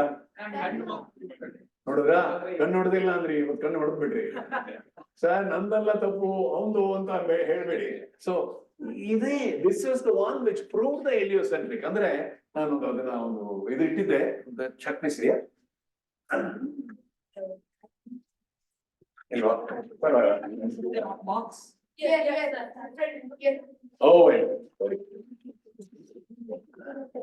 ಅಂದ್ರೆ ಇದು ನಿಮ್ಮ 2 ಕಣ್ಣುಗಳು ಅಂತ ಇಟ್ಕೊಳ್ಳಿ. ನಿಮ್ಮ ಹತ್ತಿರದಲ್ಲಿ ಇರತಕ್ಕಂತ ಒಂದು ಕೈಯನ್ನ ನೀವು ಈ ಕಣ್ಣಿಂದ ನೋಡಿದಾಗ ಇದು ಮೂವ್ ಆದಾಗೆ, ಇದು earth is moving around the sun in an orbit. ಅಂದ್ರೆ ಇವತ್ತು ಇಲ್ಲಿರುತ್ತೆ, 6 ತಿಂಗಳ ನಂತರ ಇಲ್ಲಿಗೆ ಬರುತ್ತೆ. ಸೊ ಹತ್ತಿರದ ನಕ್ಷತ್ರಗಳನ್ನು ನೋಡಿದಾಗ ಹತ್ತಿರದ ನಕ್ಷತ್ರಗಳು ತಮ್ಮ ಸ್ಥಾನವನ್ನ ಪಲಟಗೊಳ್ಳೋದನ್ನ ನಾವು ನೋಡ್ಬೇಕು. ಇದನ್ನ ನಾವು ಪ್ಯಾರಲಾಕ್ಸ್ ಅಂತ ಕರಿತೀವಿ. ಈ ಪ್ಯಾರಲಾಕ್ಸ್ ಅನ್ನ ಮತ್ತು Venus, different phases of Venus ಅನ್ನ ನೋಡೋ ತನಕ ಒಂದು ಹೆಲಿಯೋಸೆಂಟ್ರಿಕ್ ಯೂನಿವರ್ಸ್ ಖಂಡಿತವಾಗೂ ಇದೆ ಅನ್ನೋ ನಂಬಿಕೆ ಜನರಲ್ಲಿ ಬರಲಿಲ್ಲ. ಸೊ ಹಾಗಾಗಿ ನಾನು ಸಾಮಾನ್ಯವಾಗಿ, ನನಗೂ ಬಹಳ ಇಂಟ್ರೆಸ್ಟ್ ಓದ್ಬೇಕು ಅಂತ ಅದನ್ನ ಸಾಮಾನ್ಯವಾಗಿ ಲೆಕ್ಚರ್ ಅಲ್ಲಿ ಹೇಳೋದನ್ನ ಕಡಿಮೆ ಮಾಡ್ತೀನಿ ಅಷ್ಟೇ. ಇಲ್ಲದ್ರೆ ಖಂಡಿತ ಆಲ್ ಅಂಡ್ ಗ್ರೇಟ್ ವರ್ಕ್. ನಮಸ್ಕಾರ ಸರ್. ಹುಡುಗಿಗೊಂದು ಸರ್, ಮಗು ಕೈ ಎತ್ತಿದೆ, ಅದಕ್ಕೆ ಮೊದಲು. ಎಸ್ ಮೇಡಮ್, ಹೇಳಿ ಹೇಳಿ. ಮೈಕ್ ಕೊಟ್ಟಿದೆ, ಮೈಕ್ ಕೊಟ್ಟಿದೆ, ಮಾತಾಡೋಣ. ಅದು ಮಿಷಿನ್ಸ್ ಹಾಕ್ತಿವಲ್ಲ ಅದನ್ನ ತೆಗಿಯಕ್ಕಾಗತ್ತಾ ಅಲ್ಲೇ ಇರ್ಬೇಕಾ ಯಾವಾಗ್ಲೂ? ಏನ್ ಕೇಳ್ತಾ ಇದಾರೆ ಅಂದ್ರೆ ಈ ಹಬಲ್ ಸ್ಪೇಸ್ ಟೆಲಿಸ್ಕೋಪ್ ಏನೋ ನಿಮ್ಗೋಸ್ಕರ I think we should give it class. ನಾನು ಆಗ್ಲೇ ನಿಮ್ಗೆ ಹೇಳಿದೆ ಪೊಲ್ಯೂಷನ್ ಬಗ್ಗೆ ಹೇಳ್ತೀನಿ ಅಂತ ನೋಡಿ, ಅದಕ್ಕಿಂತ ಮುಂಚೆ ಆ ಮಗು ಪೊಲ್ಯೂಷನ್ ಬಗ್ಗೆ ಹೇಳ್ಬಿಡ್ತು. ಎಷ್ಟೊಂದು ಸ್ಪೇಸ್ ಕ್ರಾಫ್ಟ್ಗಳು, we are really polluting the space.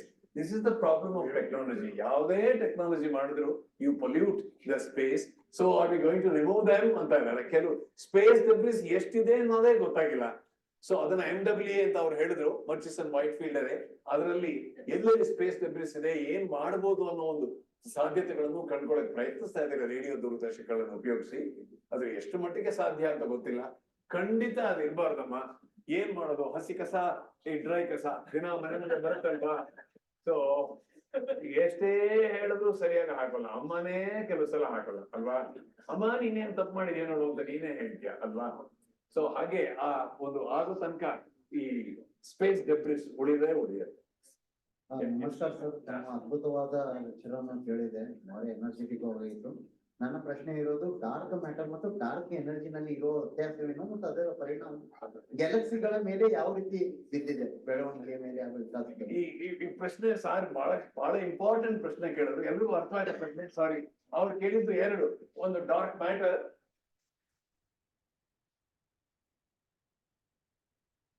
ಮತ್ತು ಡಾರ್ಕ್ ಯೂನಿವರ್ಸ್.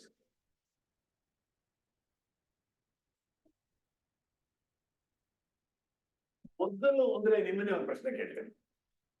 ಮಕ್ಕಳೆಲ್ಲ ಪರೀಕ್ಷೆಗೆ ಹೋಗ್ಬಿಟ್ಟು ಬಂದ್ಮೇಲೆ ಈ ಪ್ರಶ್ನೆ ಸರಿಗೆ ಇರ್ಲಿಲ್ಲ ಅಂತಾರೆ. ಏನ್ ಹೇಳ್ತಾರೆ ಹೇಳಿ?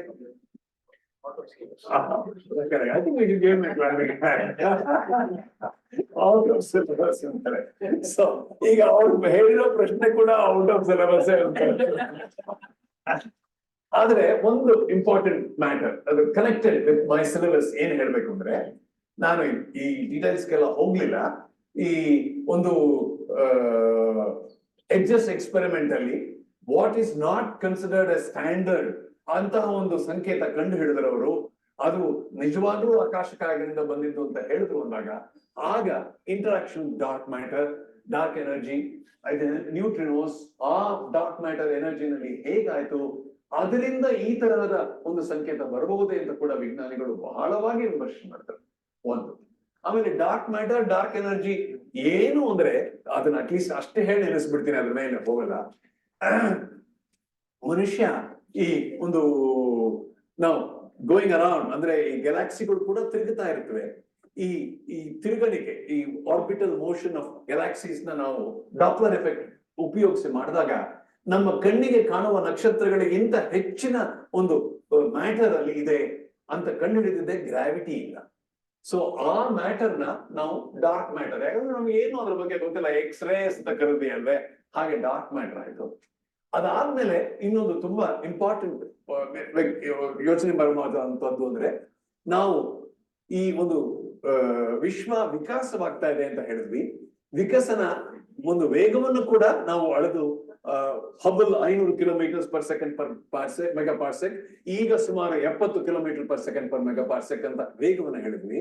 ಅರೆ, ವಿಶ್ವ ವಿಕಾಸನ ಕೇವಲ ವೇಗದಿಂದ ಹೋಗ್ತಾ ಇಲ್ಲ, ಅದು ಯೂನಿಫಾರ್ಮ್ ವೆಲಾಸಿಟಿ ಇಲ್ಲ, ವೇಗ ಕರ್ಷ ಇದೆ, ಅದು ಒಂದು ಆಕ್ಸಿಲರೇಟಿಂಗ್ ಯೂನಿವರ್ಸ್ ಅಂತ ಕೂಡ ಹೇಳಿದ್ವಿ. ಅದನ್ನ ಕಂಡುಹಿಡಿದಿದ್ದಾರೆ. ಸೊ ಆವಾಗ ಆ ಎಕ್ಸ್ಪ್ಯಾಂಡಿಂಗ್ ಯೂನಿವರ್ಸ್ ಆಕ್ಸಿಲರೇಟ್ ಆದ್ರೆ ಯಾತಕ್ಕಾಯ್ತು ಅನ್ನೋದಕ್ಕೆ ಡಾರ್ಕ್ ಎನರ್ಜಿಯೇ ಅದಕ್ಕೆ ಕಾರಣ. ಸೊ ಇದ್ರ ಬಗ್ಗೆ ಎಲ್ಲ ಮುಂದಿನ ಚಿಕ್ಕ ಕಿರಿಯ ವಿಜ್ಞಾನಿಗಳು ಬಂದು ಎಲ್ಲ ಹೇಳ್ತಾರೆ. ಅವ್ರಿಗೆ ಸಿಲೆಬಸ್ ಅಲ್ಲಿ ಇರ್ತಾರೆ, ನಮಗೆ ಸಿಲೆಬಸ್ ಅಲ್ಲಿ. Oh, sorry. Yeah, please. How did the after the Big Bang, all the particles broke into pieces, and how did those get their light and become into stars? No, they were not. It was not broken into pieces. Big Bang ಅಲ್ಲಿ matter ಇದ್ದಿದ್ದು ಎಲ್ಲ ಬರೀ ions. ಅದು ಹುಟ್ಟದಾಗ ಬಂದಿದ್ದು ಬರೀ ions. ಅರೆ, big bang ಎಲ್ಲಿಂದ ಬಂತು? ಅಲ್ಲಿ ಎಲ್ಲಿಂದ ಎನರ್ಜಿ ಬಂತು? You want to say something? I'll be happy if you say that. So vacuum fluctuation energy ಅಂತ ಕರೀತಾರೆ. ಅದ್ರ ಬಗ್ಗೆ ಅಷ್ಟು ಬೇಡ. ಆದ್ರೆ ಮೊದಲು ಅಲ್ಲಿ ಎಲ್ಲ ಅಯಾನ್ಸ್ಗಳಾಗಿವೆ. ಆ ಅಯಾನ್ಗಳು ಅಂದ್ರೆ ಸಿಡಿದು ಎದ್ದಾಗ ಇಟ್ ವಾಸ್ ಕಂಪ್ಲೀಟ್ಲಿ ಅಯೋನಿಕ್, ಒಂದು ಫ್ಲೂಯಿಡ್ ಅಂತ ಅನ್ಬೋದು ಅದನ್ನ. ಒಂದು ಆ ಫ್ಲೂಯಿಡ್ ಕೂಲ್ ಆಗ್ತಾ ಇದ್ದಾಗೆ ವಿಸ್ತಾರ ಮತ್ತು ಕೂಲಿಂಗ್ ಎರಡೂ ಆದ್ಮೇಲೆ ಆ ಎಲೆಕ್ಟ್ರಾನ್ ಪ್ರೋಟಾನ್ಗಳು ಸೇರಿ ಹೈಡ್ರೋಜನ್ ಆಟಮ್ ಬಂತು. ಆ ಹೈಡ್ರೋಜನ್ ಆಟಮ್ ಹೀಲಿಯಂ ಆಟಮ್ ಎರಡು ಬಹಳ ಮುಂಚೆನೆ ಆಯ್ತು. ಆ ಒಂದು ಸಂದರ್ಭದಲ್ಲಿ ಹುಟ್ಟಿದೆ cosmic microwave background. That's a very beautiful black body radiation ಅಂತ ಇವತ್ತು ನಾವು ಕಂಡುಕೊಂಡಿದ್ದೇವೆ. ಅದಾದ್ಮೇಲೆ ನಕ್ಷತ್ರಗಳು ಎಲ್ಲ ಆಗ ಇನ್ನು ಆ ಕಾಸ್ಮಿಕ್ ಮೈಕ್ರೋವೇವ್ ಬ್ಯಾಕ್ಗ್ರೌಂಡ್ ಆದ್ಮೇಲೆ ಬಂದಿದ್ದು ಡಾರ್ಕ್ ಏಜಸ್. ಅಲ್ಲಿ ಎಲ್ಲ ಅದು ಅಪಾರದರ್ಶಕವಾಗಿತ್ತು, ಅಯೋನಿಕ್ ಅಂಡ್ ನ್ಯೂಟ್ರಲ್ ಆಗಿತ್ತು. ಅವಾಗ ಅಲ್ಲಿಂದ ಯಾವುದೇ ವಿಕಿರಣಗಳು ನಮ್ಮನ್ನ ತಲುಪ್ತಾ ಇರಲಿಲ್ಲ. ಸೊ ಅವಾಗ ಡಾರ್ಕ್ ಏಜಸ್ ಇತ್ತು. ಅದಾದ್ಮೇಲೆ ಮತ್ತೆ ನಕ್ಷತ್ರಗಳು ಆಗಿ ನಕ್ಷತ್ರಗಳಿಂದ ವಿಕಿರಣ ಹೊರಟು ನಮ್ಮ ಲೆಟ್ ದೇರ್ ಬಿ ಲೈಟ್ ಅಂತ ನಾನು ಹೇಳ್ತಾ ಇದ್ನಲ್ಲ, ಹಾಗೆ ನಿಜವಾಗ್ಲೂ ಲೈಟ್ ಅಂತ ಆಯ್ತು. ಸರಿನಾ? ಸ್ವಲ್ಪ ಮಟ್ಟಿಗೆ ಅರ್ಥ ಆಯ್ತಾ? I have a follow-up question. Oh, sure, please. But how did the light come to the sun? How does the sunlight come to the earth? In the same way it came through the universe. No, like how does the star get the light? That's the reaction. Oh, okay. Good. I think you should give me a clapping hand. Come on, give it back. Source of energy ಏನು ಅಂತ ಒಂದು ನಕ್ಷತ್ರಗಳಲ್ಲಿ ಏನು ಅಂತ ನಾನು ಅದನ್ನೆಲ್ಲ ಎಷ್ಟೋ ವಿಚಾರಗಳು ಹೇಳಲ್ಲ ಅಂತಿದ್ದಲ್ಲ, ಅವನು is telling us exactly. Correct, very correct. Yeah, sure. Once more, ಈ madam ಕೇಳ್ಬಿಡ್ತೀನಿ. So the Big Bang started with something. Vacuum fluctuations ಅಂತ ಕರೀತಾರೆ. Do you have any other word to say other than that? It's very difficult.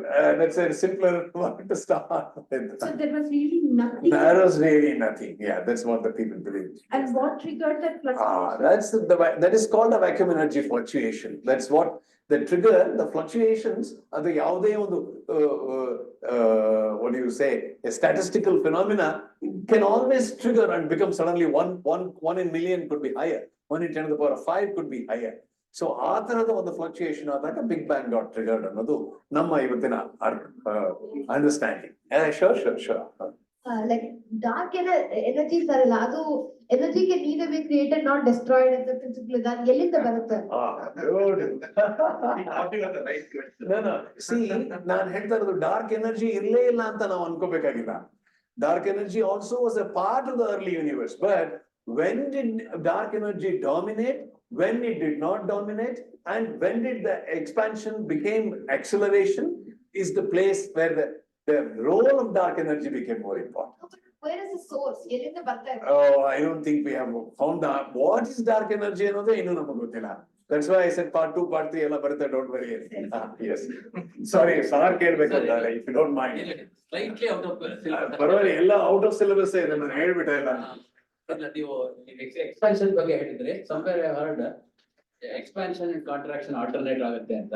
As the universe is expanding, somewhere its expansion is going to end. I mean, ಇಂತ ವ್ಯಾಪ್ತಿ ಆಗುತ್ತೆ, ಮತ್ತೆ contraction ಶುರು ಆಗುತ್ತೆ ಅಂತ famous American ಇವರು ಇಲ್ಲ ಯಾರೋ ಹೇಳಿದ್ದಾರೆ.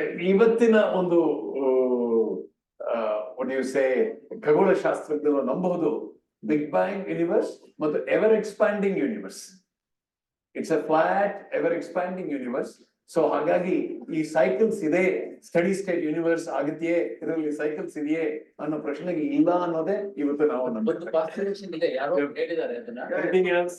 So as you're saying, those, so when scientists look at a limited amount of data and try to theorize as to what happens, then if the data is very poor, we have 2 or 3 or 4 or 5 models which are consistent with the data.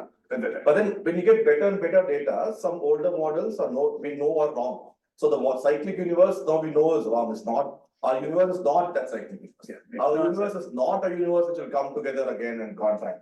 Our universe is a universe which is expanding forever and accelerating. That we now know very well since the last 20 years. Right? That's But what they say as the energy and the gravity, they are mutually repulsive.